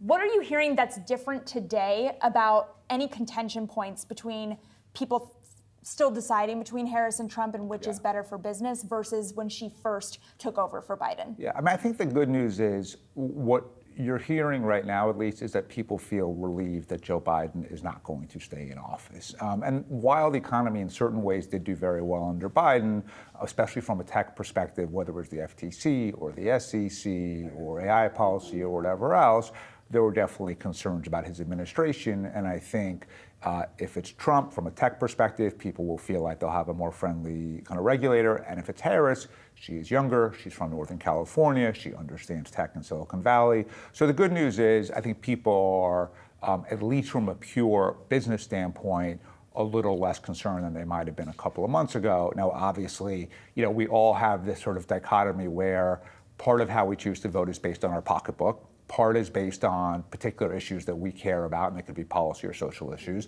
And then part of it is sort of the broader sense of what the world might be like if one person is in charge instead of another. And clearly, if you put all that together, there are very different choices in this election, and people weigh them differently, right? So for me, not living in a world of utter chaos has economic value. And so even if, Trump might be better for VC, and I would say my business was better under the Trump term than it was under the Biden term. I don't know if either president had anything to do with that, but the chaos of Trump, to me, and the stress of that for personally outweighs the benefit. Other people may feel otherwise, but I think overall, some of the hopelessness that I think just Americans felt a few months ago, both because we don't have a president who clearly is just not able to do the job, and because people are just excited about someone different and new in Harris, is that I think the attitudes are better.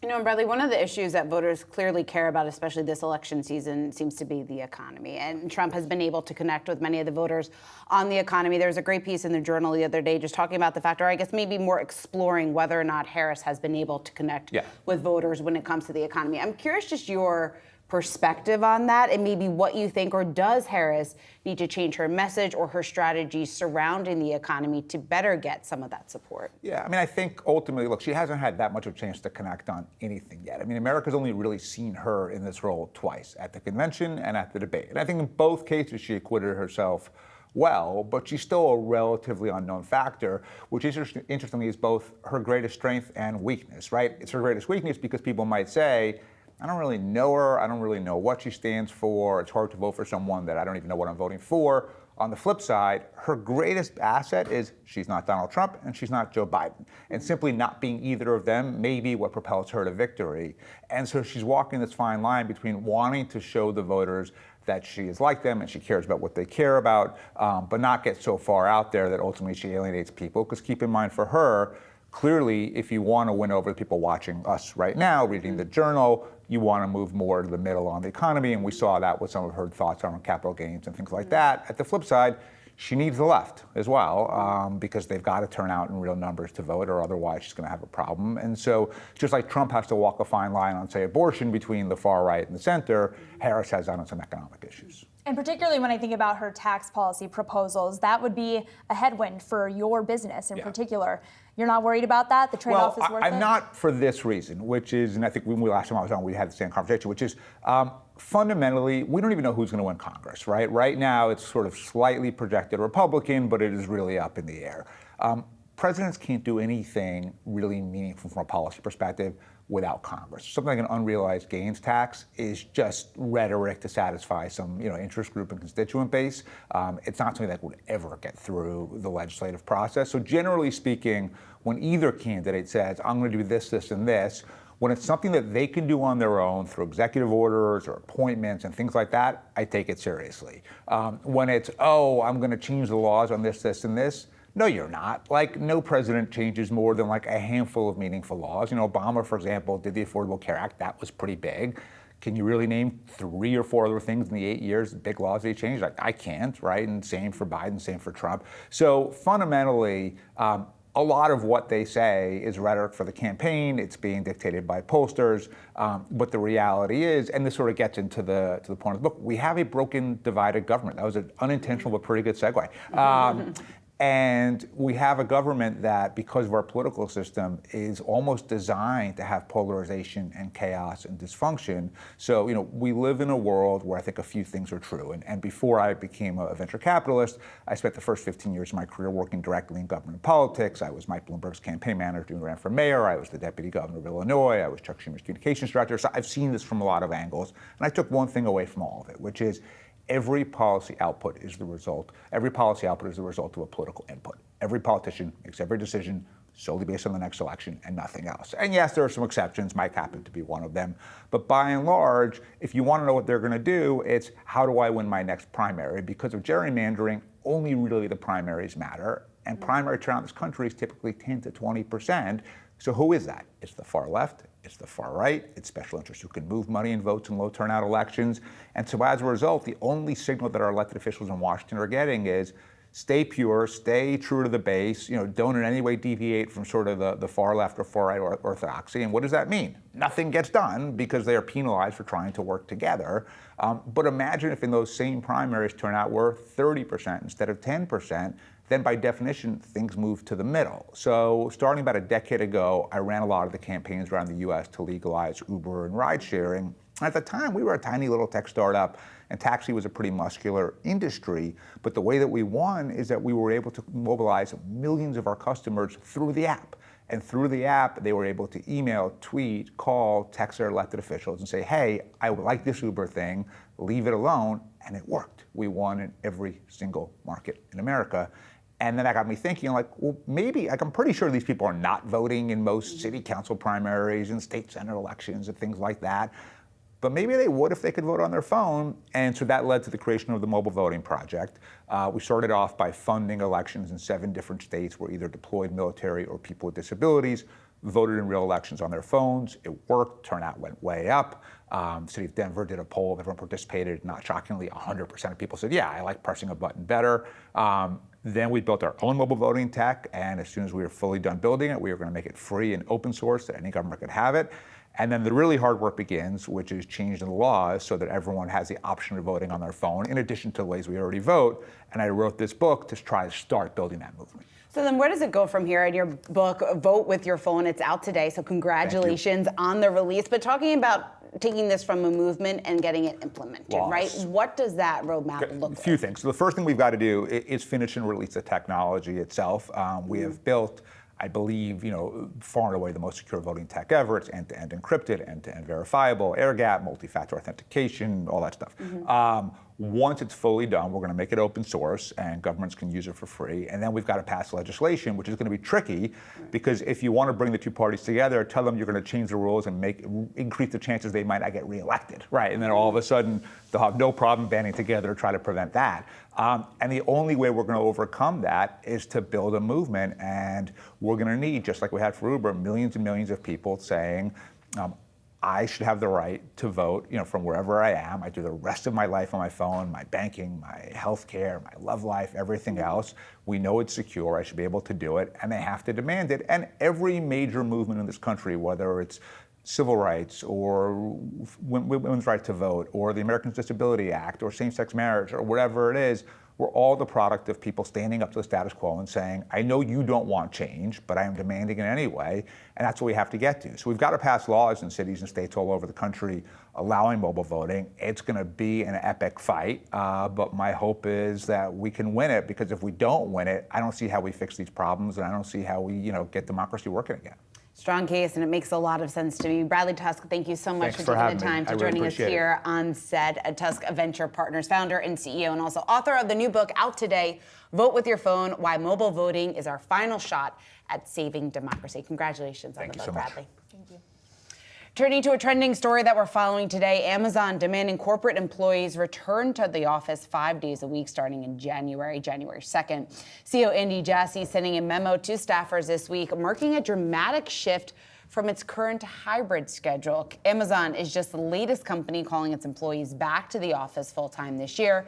Others include JP Morgan, Boeing, UPS, Amazon also planning to simplify its structure and will identify roles that are no longer needed. So a number of things within this announcement. We're looking at shares up just about 2%. We mentioned some of those other companies, but it might stick out to you that they're actually not in the tech sector. And I think that's really what sets Amazon apart with implementing this strategy or this policy going forward. That the fact that workers need to be in the office 5 days a week. Of course, the question is going to be, and I remember talking about this time and time again, it's almost like deja vu, going back 2 years ago, 3 years ago, when employers were first starting to take or get their employees back in the offices, what exactly that backlash is going to be. I think if we learned anything, yes, some people do end up leaving, opting for a different company because of that lifestyle. But I do think employees tend to quickly adjust. And I think that that is a strategy that Amazon is at least betting on for now. Absolutely. And I was able to confirm with Amazon a little bit more of the details within the statement yesterday, but also just some reporting I did amongst employees specifically talking about how prior to the pandemic, there was not this degree of flexibility, and that was kind of mirrored in Andy's message, this idea that that flexibility would not necessarily be a given moving forward. But I can also say on given some of my conversations with employees, there are already discussions being had about positioning for folks who do not necessarily want to be in office 5 days a week. To your point, Shauna, this is something that people continue to really prioritize, and I think is the really defining factor of the future of work as we do come out of the pandemic here. All right, let's stick with tech and talk about the latest development when it comes to Apple. The FDA has approved the Apple Watch's new sleep apnea detection feature. It's part of the latest watchOS 11 update, and it will be available on the new Apple Watch Series 10. Here with more is our tech editor, Dan Howley. And Dan, talk to us about the significance of this. Yeah, it's interesting. I mean, I have been testing the watch. I have it right here. I'll just pop it up, get a little unlock this bad boy because it likes to lock itself a lot. Let's start with the sleep apnea part of it. It's a big undertaking. It's not unique to just Apple, though. Samsung also has some form of sleep apnea capability. But what's interesting about the way Apple's doing it is it's not through your breathing. It's rather through micro movements in your arm. So when you wear the watch at night, the accelerometer is determining if you're breathing, and if you stop breathing, there's these little movements that they've done studies on. They submitted the largest study, I think, to the FDA about sleep apnea technologies, and so it showed that you'll shake a little bit when you kind of stop breathing in the middle of the night. And so it'll pick this up. You use it over 30 days. It'll tell you if you have sleep apnea, or not if you have it. It will advise you. It's not a diagnostic tool, and they'll basically say, look, this is showing sleep disturbances. You may have sleep apnea. You may want to kind of take a look at it, go to the doctor, see how that is. And so, they'll do all sorts of things along those lines. I think that's incredibly important. I have sleep apnea. I wear a mask at night. I didn't find out through a watch. I found out because my wife said I snore too much. And so it's not for me. I asked them, I was like, well, what if I stop wearing the mask? And they were like, don't do that. Right. That's dumb. It's not for you. But for other people, they say about there's, I think something about 1 billion people who don't recognize that they have sleep apnea or something along those lines. Yeah. And so it's an important kind of feature that they've added. Yeah, I think the wife sleeping next to someone with sleep apnea indicator is certainly that was a good people one. can relate to. But Dan, I just want to quickly check in on the AirPods of it all because it's a product I'm certainly interested in.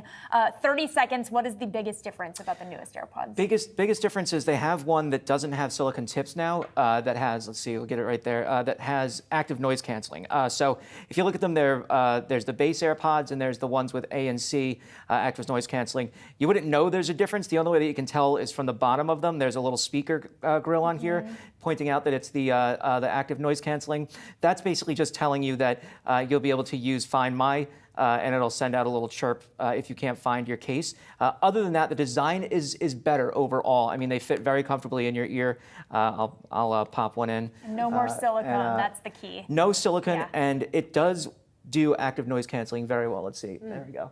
And I got to say, I was wearing it on the flight back from Apple's event in California, and I took them out, and the way it was blocking out the audio from the plane, just like the ambient noise, blew my mind. I was like, wow, planes are a lot louder than I thought. Yeah. So they work great. I mean, what is it, 179, 129, the 179 for the active noise canceling. A lot of people don't like the silicon tips. If you don't like those and you want active noise canceling, this is honestly the way to go. All right, Dan Howley, always a great overview of the tech world and the tech products. Really appreciate you. Thank you so much. Thank you. Well, coming up right here, we've got Wealth. It's dedicated to all of your personal finance needs. Our very own Brad Smith is going to have you right here for the next hour, so stay tuned for more.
Welcome to Wealth, everyone. I'm Brad Smith, and this is Yahoo Finance's guide to building your financial footprint. Our community of experts will give you the resources, the tools, the tips, and the tricks that you need to grow your money. Hey, on today's show, we're going to bring you the personal finance playbook for the Fed's first expected rate cut of the easing cycle. We'll explain what you need to know and do to maximize your money. Let's just get into it here. The Fed is on the verge of cutting rates, and this is huge because it directly affects you and your money. Today, we're tackling how rate cuts will influence, say, different kinds of loans, like car loans. The monthly payment on your next car might get a little cheaper as rates start to come down. And what about your credit card interest rate? Oh yeah, that might tick lower, but eventually. Those tend to follow suit as rate cuts compound over time. And for the money you have stashed away in a savings account, well, yes, rate cuts could actually impact its growth. Banks and other financial institutions will offer a smaller savings rate to hold your cash after interest rates get cut. We're breaking down all you need to know on the effect of rate cuts and more in this episode.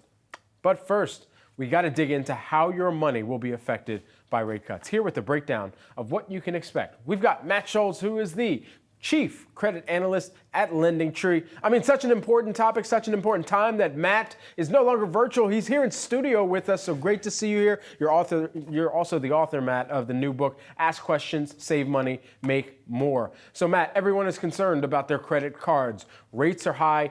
LendingTree has the average rate for new card offers at nearly 25%. So how will rate cuts impact credit card rates? Honestly, it's not really going to have much of an impact right off the bat, whether we're talking about a quarter point or a half point reduction. What you're talking about is really about a $1 or $2 a month when you're talking about the savings for somebody who may have $5,000 in debt and a 25% interest rate on a card. So it's a good thing unequivocally, but it's really not going to make too much of a difference just yet. And so, Matt, can consumers negotiate for a lower credit card rate? Oh yeah, they absolutely can. And people are always surprised to hear that about 3 out of every 4 people who call and ask for a lower interest rate on one of their credit cards from their issuers get it. We've done that report at LendingTree for several years, and I talk about it in my book and how to do it. And the average reduction is about 6 percentage points, and that's way more than the Fed is ever going to do, even fully at the end of this, right? So there's no question that you have a lot more power than you think you do, and that power that you have can be much more influential than anything the Fed's going to do in the next little while. You know, as we're thinking about this, what about other big ticket purchases, say autos and auto loans specifically? What should the expectation be there, and how can people make sure that they're still asking the right questions in those processes? Yeah, with that, again, it's really good, and if you're shopping for a car, lower rates are always better, but it doesn't change kind of the basic blocking and tackling of it, which is that before you walk into the dealership, you need to go to a site like LendingTree or go to credit unions or other banks shopping around to get pre-approved for a loan, because wherever you look, chances are outside of the dealership, you're going to get a better rate than you would at the dealer, again, independent of what the Fed does. So with rates coming down, have consumers missed out on the best savings rates right now? Yeah, they may have missed Okay, out. all right, well, let's go home. Yeah, cash it in, right? Yeah. No, people have missed out on peak rates, but it doesn't mean that there's a need to panic or to give up, because it's not going to go from really amazing to worthless tomorrow. These things are going to take a little bit of time, and even when these high yield savings accounts go from 5% or a little higher to lower, even if they are lower, it's still going to end up being better significantly than what you would get at a traditional savings account with one of the big banks, so it's still worth your time to make the move. And with that in mind, I mean, what is the question that you should be asking, especially as you're getting in front of all these different institutions, people who are determining what rates they're comfortable offering? What does the effective question sound like? In healthcare, we've heard, hey, just ask the question of, can I get an invoice itemized for what I'm paying for? What is it like when you're having a rate conversation, though? Well, ideally, you treat it like a price match. So if you have gotten stuff in your snail mail or in your email, or you see through an app, or even on sites like LendingTree, you've seen offers that you qualify for, and you can use that as kind of ammunition in that conversation and say, hey, I've been a good customer for a long time, and I pay my bills, all that sort of stuff, and my interest rate with y'all is 25%, but I've been offered 19 or 20 from these other folks. Can you match it? That's kind of when the magic happens. Matt, always a pleasure to speak with you. Great to have you here in studio with us. Matt Schultz, who is the LendingTree Chief Credit Analyst. Good to see you. Thank you. Certainly. Well, you've heard all the headlines. It's all but certain that the Federal Reserve will cut its benchmark rate on Wednesday. But prospective home buyers hoping for further relief in mortgage rates may be disappointed in the months ahead here, according to housing experts. Here to explain further, it's Yahoo Finance personal finance editor. We've got Molly Moorhead. Molly, why the cold water? Why the disappointment here? Sorry to bring the bad news.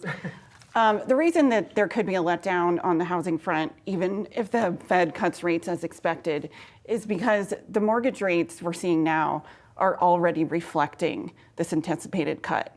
And on the good news front, though, they've come down. Yeah. So they're down considerably since just even a couple of months ago. And there's just not likely to be this big drop following Wednesday's meeting. Interesting. So what does this mean for people who are looking to buy a house like right now, like tomorrow? What should they do? Well, similar to the advice for long-term investors to not try to time the market, don't try to time these mortgage rate drops. The Fed's going to make its move. Mortgage rates are going to continue coming down. It's a much better home buying environment than it was in the spring, significantly better than it was a year ago.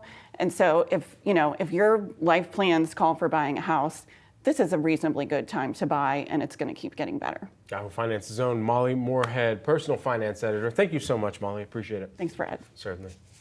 Let's stick with the housing market here. If you are a prospective home buyer, is now the right time to start looking? Here with some tips. We've got Matt Vernon, who is the Bank of America head of consumer lending.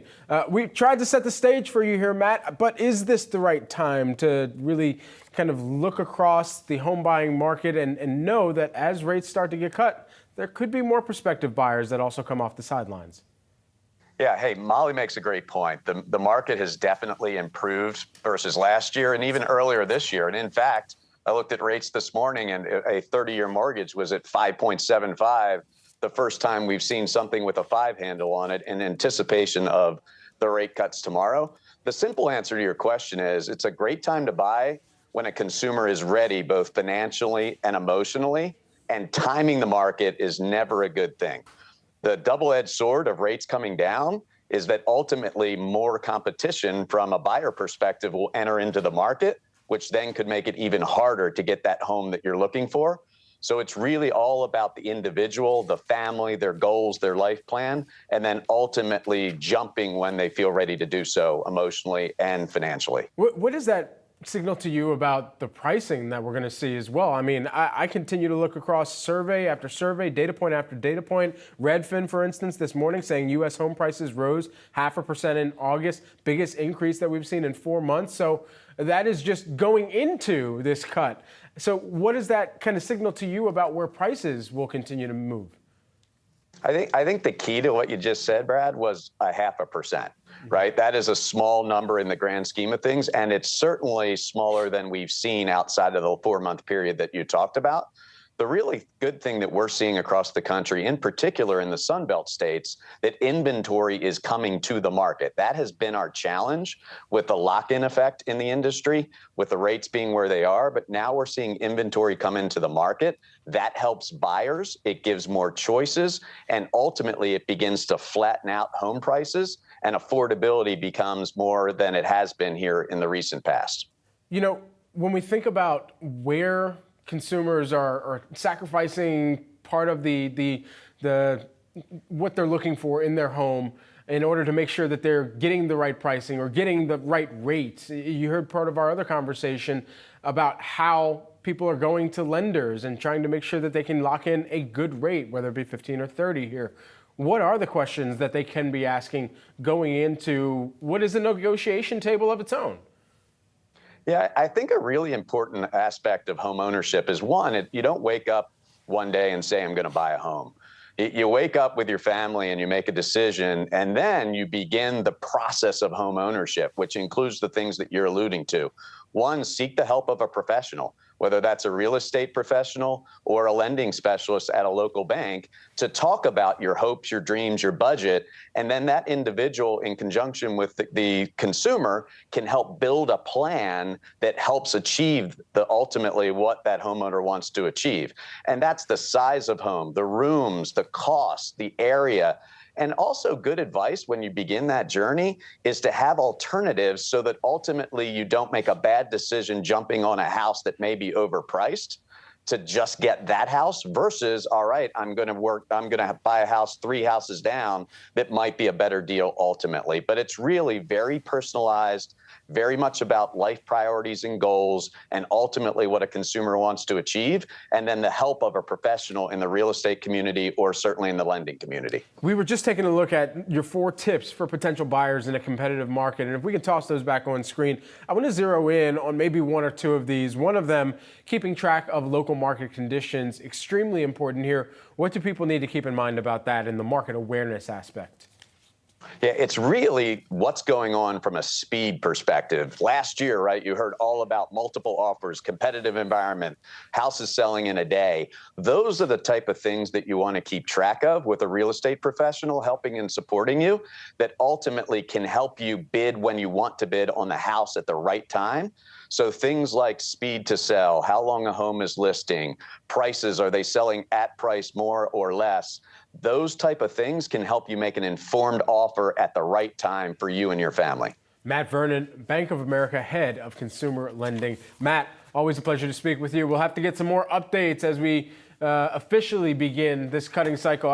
And we've gotten word here at Yahoo Finance that their meeting has already begun today, in their 2-day FOMC meeting, and we'll see what that decision looks like tomorrow at the conclusion of it in the press conference. Matt, thanks so much for the time.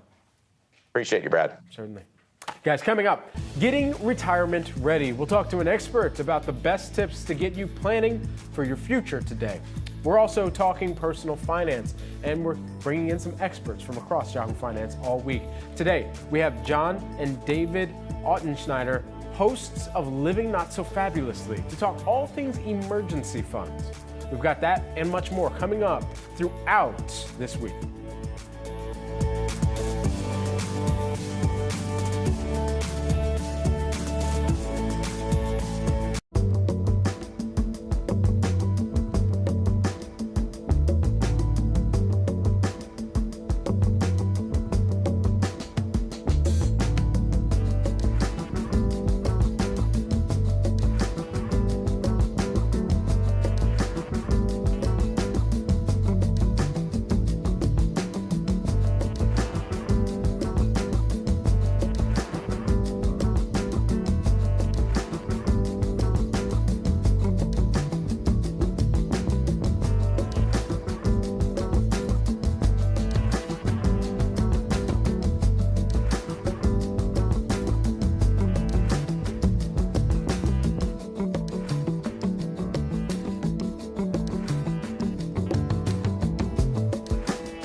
How long does it take you to make a professional decision? 42% of business leaders put off making a decision because it makes them uncomfortable. This is according to a new HSBC study out today. But there are some strategies to help you make better decisions, and to discuss, we have with us Raquel Oden, who is the HSBC U.S. Head of Wealth and Personal Banking. Great to have you here in studio with us. Thank you so much for having me here. Absolutely. Let's dive into this. I mean, why we teased this and we talked about it. Why do you think it's so difficult for people to make that decision and amid any type of uncertainty that they may be wading through? Yeah. So the reason why we're so excited about this research is we reached out to over 17,000 clients across the globe. About 1,500 of them are here from the U.S. And one of the things you'll realize is there is not enough data out there about what we call seizing uncertainty. That is the name of the research. Okay. And the reason why that's important is I think you've already started the day out talking about all these things that are happening. When you think about the individual investor right now, or just the individual person, uncertainty is like the number one thing that's holding us back from making decisions. And when you're not making decisions, that also means that you're not taking risk, and we're also not innovating. So how do we help people move through that process of decision making since we seem to be so stalled? You know, I like how you guys put it in the executive summary as well as part of this research. Uncertainty brings excitement, more choices, possibilities, opportunities, but also stress, anxiety, and for many, decision paralysis, which is exactly what we were talking about a moment ago. So how do you kind of to break that cycle, if you will, as well?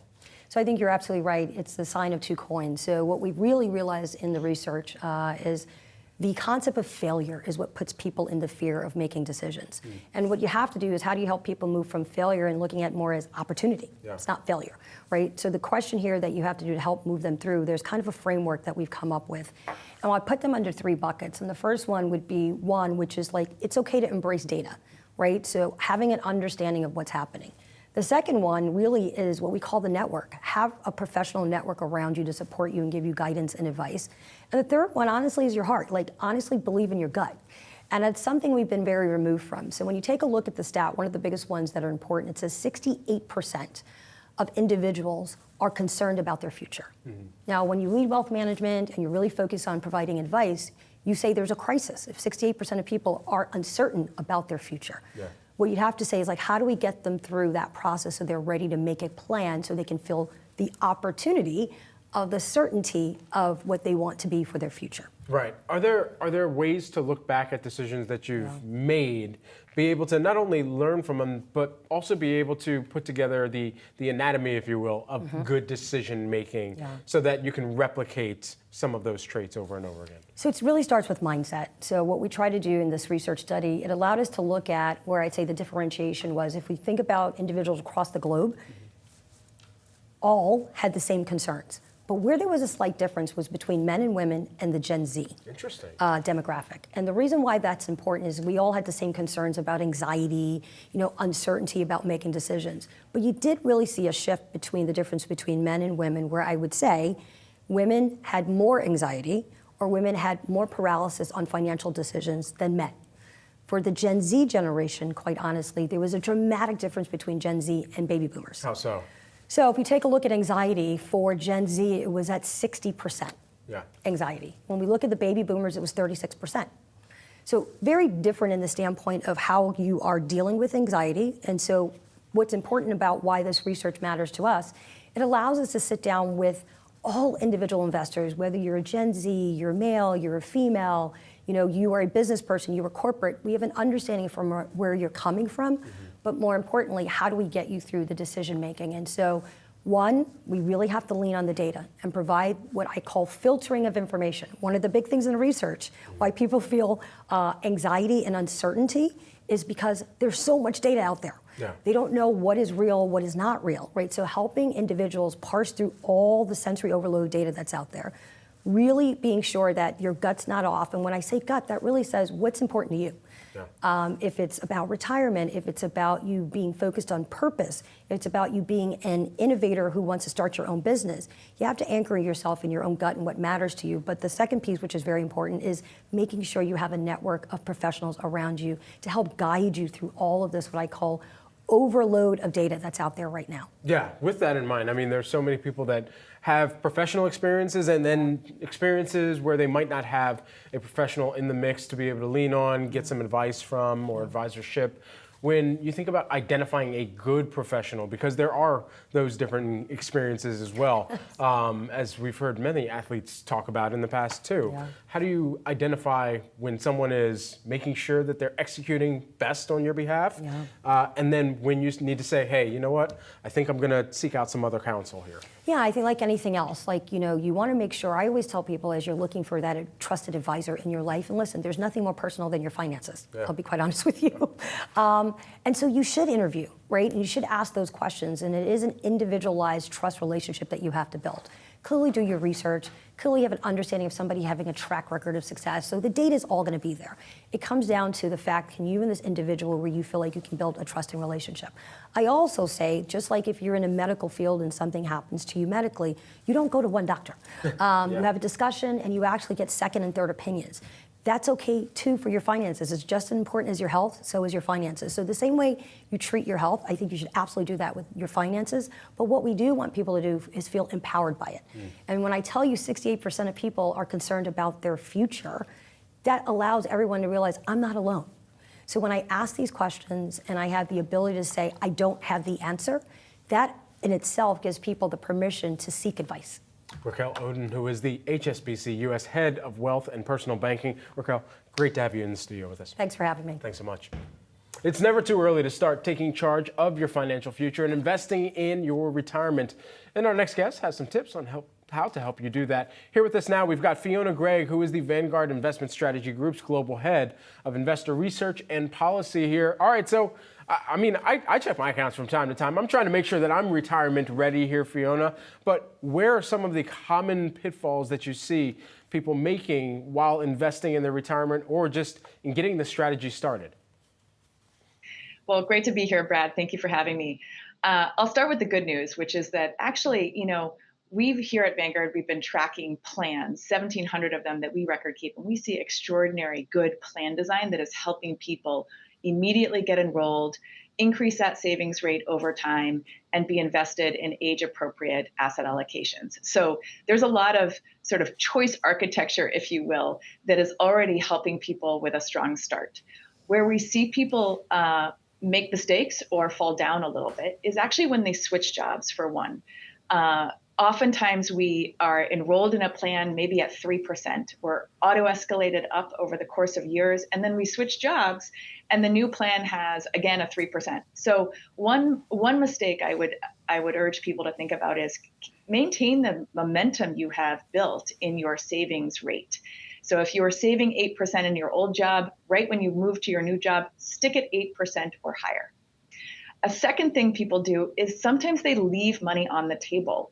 Many employers offer a company match, and yet we see, almost 1 in 2 workers leave some of that employer match money on the table.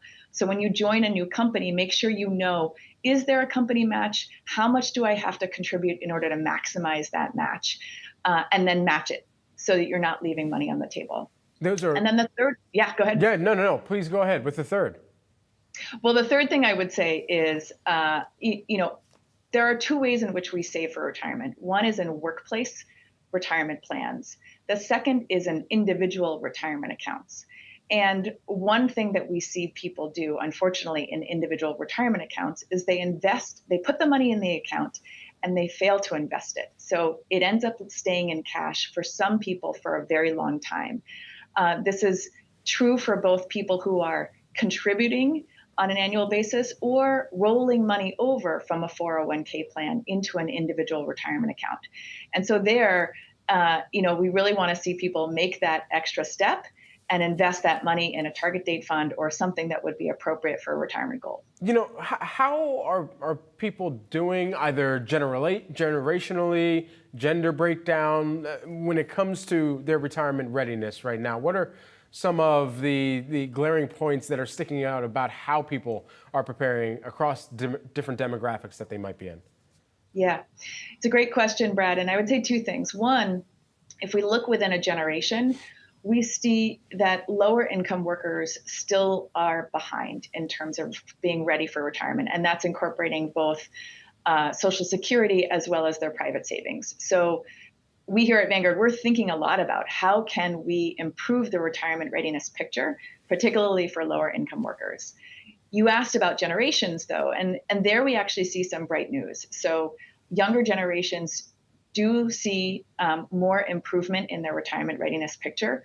Why? Well, it's partly because of that strong plan design that we're seeing in 401k plans. You know, in every single year, we publish this big report, How America Saves. And in our most recent release, we saw a record share of plans. 59% of plans are now auto-enrolling their workers. Those are precisely the kinds of features that disproportionately are benefiting younger workers who will experience this great choice architecture that's helping them save more for retirement with each passing year. They'll benefit from those features for a much longer portion of their careers. So we are seeing positive trends among younger workers. Got it. Fiona Gregg, who is the Vanguard Investment Strategy Group Global Head of Investor Research and Policy. We got to leave things there on the day. We'd love to have you back in the future to continue this conversation. Thanks, Fiona. Thanks so much, Brad. You got it. We've got much more on wealth after the break. You're watching Yahoo Finance. And later in the hour, David and John Ottenschneider, hosts of the Living Not So Fabulously podcast. They join me to talk all things emergency funds as part of our theme week, Investing 101, 5 Rules to Build Wealth. That's coming up later.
Bridging the gap between education and employment. Our next guest, connecting students with companies willing to invest in them. CLASP, formerly Stride Funding, is a venture-based fintech headquartered in Boston, Massachusetts. The goal, to connect students looking to help fund their education with employers willing to pay for their schooling and hire them as well. Here now, we've got Tess Michaels, who is the founder and CEO of CLASP. Tess, great to have you here in studio with us. Thank you so much for having me, Brad. Absolutely. All right, so let's talk about this and start high level. Just explain to us what is the need here, the need behind a company like yours, and what prompted you to start it? Yeah, absolutely. So I actually founded CLASP from a student-first perspective, right? I was a graduate student at Harvard, and the sticker price was hefty. I remember going through my own back and forth and being like, God, is it worth it to go back to school? Yeah. And everyone talks about student debt, you know, this $1.7 trillion crisis that we're in, but the problem isn't student debt, right? The problem is that people take that leap of faith with the anticipation of great outcomes. And when I say outcomes, I mean job outcomes, I mean long-lasting careers. Yeah. But the reality is that most products, if they're bad, you can return them. Student loans don't work that way. And our mission is to help tackle critical workforce shortages in industries like healthcare by bringing employers into the equation to sponsor that education and to set up multiple years of retention on the back end while really helping students where they need it most. Take us into a student's journey if they are engaging with CLASP. How does it go? Yeah, absolutely. So first of all, what we're really doing is taking the order of operations and flipping it, right? Right now, the way it works is a student says, I want to become a nurse. Great. They find a great school. They then look at the financing options. They take all of the risk up front and then hopefully meet a great employer and find a good job. We actually work with large leading healthcare systems, help them meet this talent while they're still in school, build that pipeline of talent almost in a way like what ROTC has done for the military. Meet that talent, lock them in, set up a multi-year retention period, and over that retention period, once they join that healthcare system, they will help pay down their student loans. So it's a real win-win for both sides of the equation. Yeah. I mean, you've made a career pivot yourself, I a sure transition from being an investment banker in healthcare at Goldman Sachs and to now founding your own company. I mean, give us some actionable tips as well for people who are looking to make their own career transitions too. Absolutely. So first and foremost, I mean, figure out your strengths, right? Know what you're good at and understand your interests because, again, a career is a long journey and you want to make sure that you're in the right home. Second is understand what industries, their real needs and career growth, right? I mean, take healthcare, for example. It is expected by 2026 that there is a 3.2 million person shortage. I mean, look at our calendars. We're in 2024, okay? So that is a pretty stone throw away amount of time that we're waiting on. And so when we think about these shortages, understand there are a lot of different career paths. In healthcare alone, you could become a nurse, you could be a rad tech, you could be a nurse anesthetist, you could be a surge tech. So understand what roles exist when you think about that career. And then, of course, a lot of careers require education. Education costs money. Right. And so think about smart ways to finance your education. At CLASP, we're really figuring out ways to bring the employers into the equation to actually help you sponsor it so that you leave school feeling lighter, feeling freer, and feeling committed to both your career and to an employer who cares for the right reasons. I only got 30 seconds left. I got to sprint to the finish here, but when you are making a career pivot or transition, how can you go about making sure that you're not sacrificing on your wage, on your compensation as well, knowing that you might have less experience than is looked for, but you still have a skill set that can apply to that new position? That's a great question. So first of all, when we think about compensation, it's not just salary, right? It's total compensation. What am I bringing home relative to the expenses I have? And so finding a package that makes sense for you is really important. Finding an employer that's also going to give you upward mobility and that's giving you real career growth is also critical. And so again, that's the real mission here, is finding a way to have individuals and employers reimagine what the relationship looks like so that it really is about lasting bonds and a strong future. Excellent advice. Tess Michaels, who is the CLASP founder and CEO, joining us here live in Living Color. Appreciate it. Thank you so much, Brad. This was wonderful. Absolutely. Thank you so much. Guys, coming up, it's day 2 of our investing theme week. Yes, day 2, part 2. We'll give you the second of 5 rules to build your wealth, featuring the hosts of Yahoo Finance's Living Not So Fabulously podcast, David and John Ottenschneider. That is next. There you see them on the screen.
Yahoo Finance is getting back to the fundamentals with our theme week, Investing 101, 5 rules to build wealth.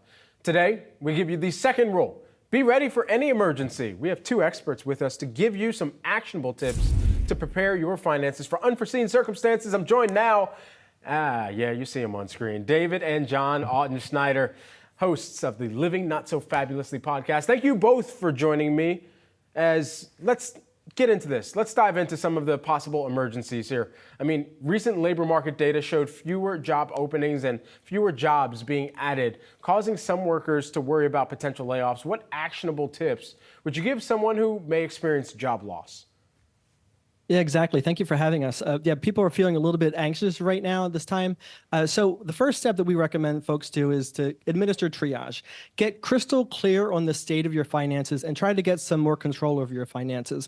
A great and simple way to do that is to download digital apps to your bank, your credit union, your credit cards onto your phone so you can monitor your balances, as well as you want to be able to set it up so you can easily move funds fast if you need to, if things get a little critical for you.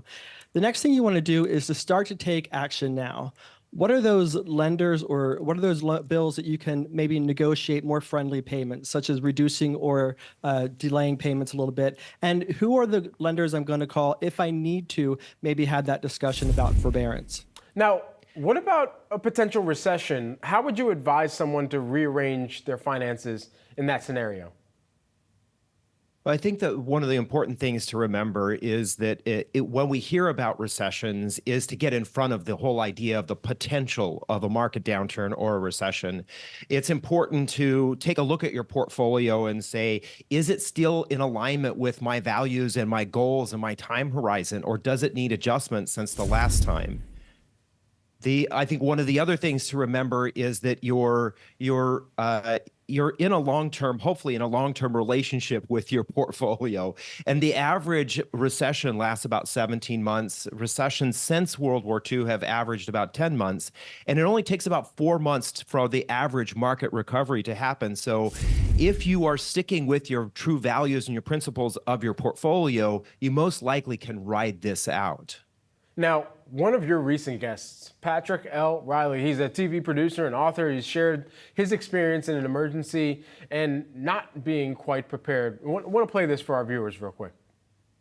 It was instantly overwhelming. It was instantly paralyzing. There was shame. There was embarrassment because by this time in lockdown, we were in pandemic at that time. Right. I had adjusted a lot of my work to be virtual. So the idea that I'm working virtually and I now don't have a home to work in put a lot of stress on me. No doubt. I had home insurance, but I had let it lapse. This happened inside this very window. It was a different gaze for me to be in need, to be vulnerable, to not have the answers figured out. Right. A lot of that savings that I had that might have helped me breathe a little bit better had already been spent because we'd already been in pandemic for a year. Right. Yeah. And I had lost a lot of the revenue I was going to get from what was a second leg of the book tour, all canceled because of pandemic. I got to know, what were some of your key takeaways from this conversation with Patrick Riley? Yeah, I think the key takeaway was just his resiliency. He was just really, really strong in the moment because he was in the middle of the pandemic like we all were, but then he had to deal with this house fire. The other thing that we took away from is one of our recommendations for folks who find themselves to be laid off is figure out what your payment plan is going to be if you've got to really stretch your dollars further. So we suggest that folks put their finances before the layoff even happens or an emergency happens. What are the bills that you must pay? What are the bills that you should pay? And then what are those bills that you're open to negotiating to pay? That way you have a strategy. If you find yourselves in a hard situation, you know exactly what your action plan is going to be. And David, want to get your takeaways as well. Well, I think that, again, here, it's important to remember to have a crystal clear picture of what your financial life looks like. And that will help you to be able to make decisions, especially in an emergency or in a short time frame. You can quickly say, I understand what are the proper moves for me right now. And that's why it's important to always have your thumb on what is going on with my finances so you can stay ahead of events like this. Thank you so much for joining us here. Looking forward to much more from David and John Ottenschneider. They've got more great guests coming on the show, including Out Leadership CEO Todd Sears, who's going to be on the podcast tomorrow. Looking forward to hearing that conversation. And you can be sure to tune in to the Living Not So Fabulously podcast with David and John Ottenschneider every Wednesday, 12 p.m. Eastern on all streaming platforms. And we'll have more investing rules for you to build your wealth throughout this week. We've got Robert Powell, host of Decoding Retirement, joining the show tomorrow. But more imminently, on the other side of this short break, we break down how the ultra wealthy invests and how you might want to position your portfolio a little bit more like them. That's after the break.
With a rich history dating back to the 19th century, Eli Lilly has faced struggles and successes. But a booming market cap has quickly turned it into the biggest pharmaceutical brand in the world.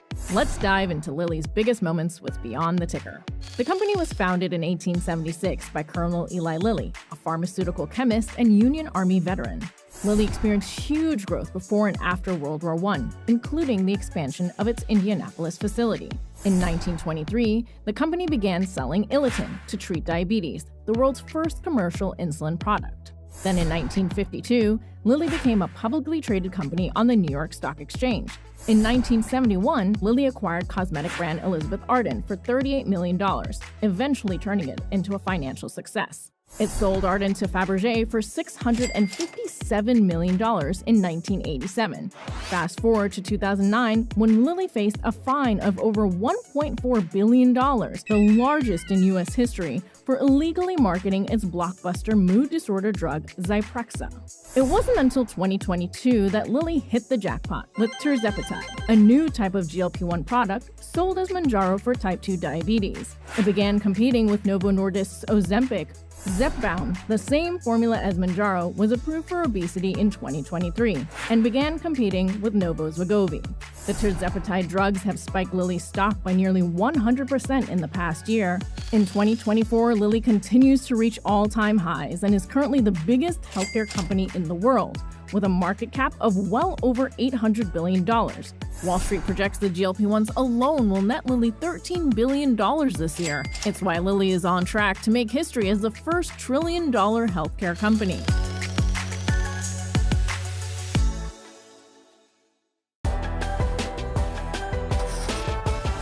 NVIDIA shares slightly higher today, but still down from August highs. So is now the time to buy into the chip giant, as buy on the dip mentality certainly has started to permeate a little bit more on the street.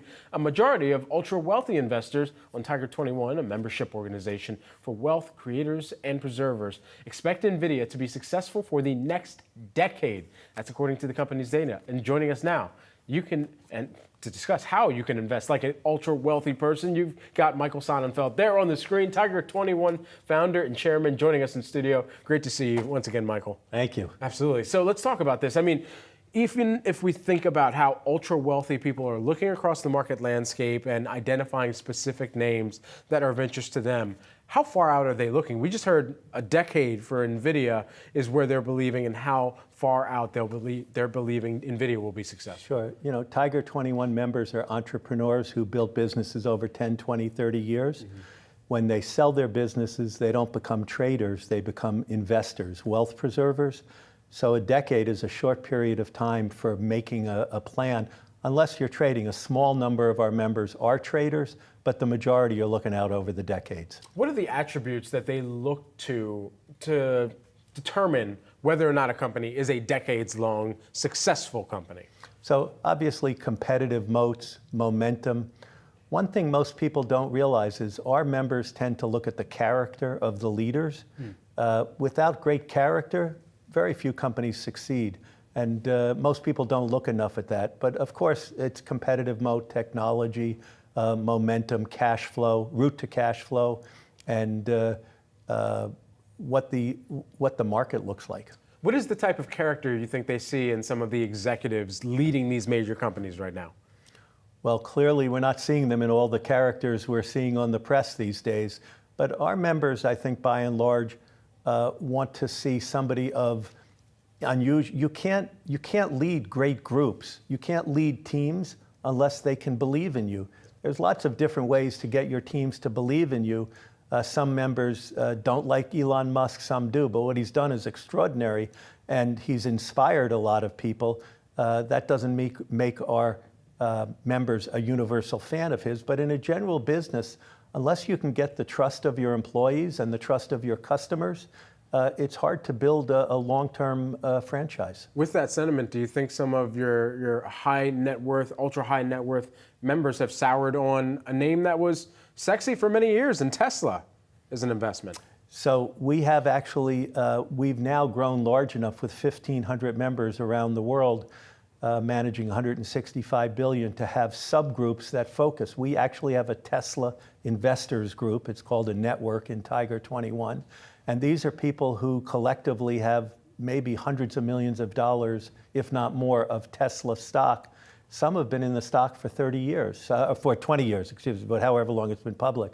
Long-term holders, I'm thinking of the Apple holders who've been in for 20 years. Mm-hmm. But the Tesla holders have seen an extraordinary franchise, and some of them think it's not just an auto company, but it's a data company, an AI company. So depending on how you analyze the prospects, we have some members who still think there's a long way to go. How do you think wealthy investors are thinking about rate cuts and trying to position their portfolio, not just for 1 or 2 rate cuts, but a pathway and an entire cycle that could stretch over years even? Well, if you look at the sentiment that is talked about in our groups, the question would be, would a small rate cut or a big rate cut be a good thing? And absent the jobs report, it might have been different. Now jobs look a little weak, so people are concerned whether a rate cut would just be about inflation coming down, a positive, or more concerned about a soft landing or worse if the jobs situation gets worse. And they try and see what the Fed thinks by looking at the rate cut.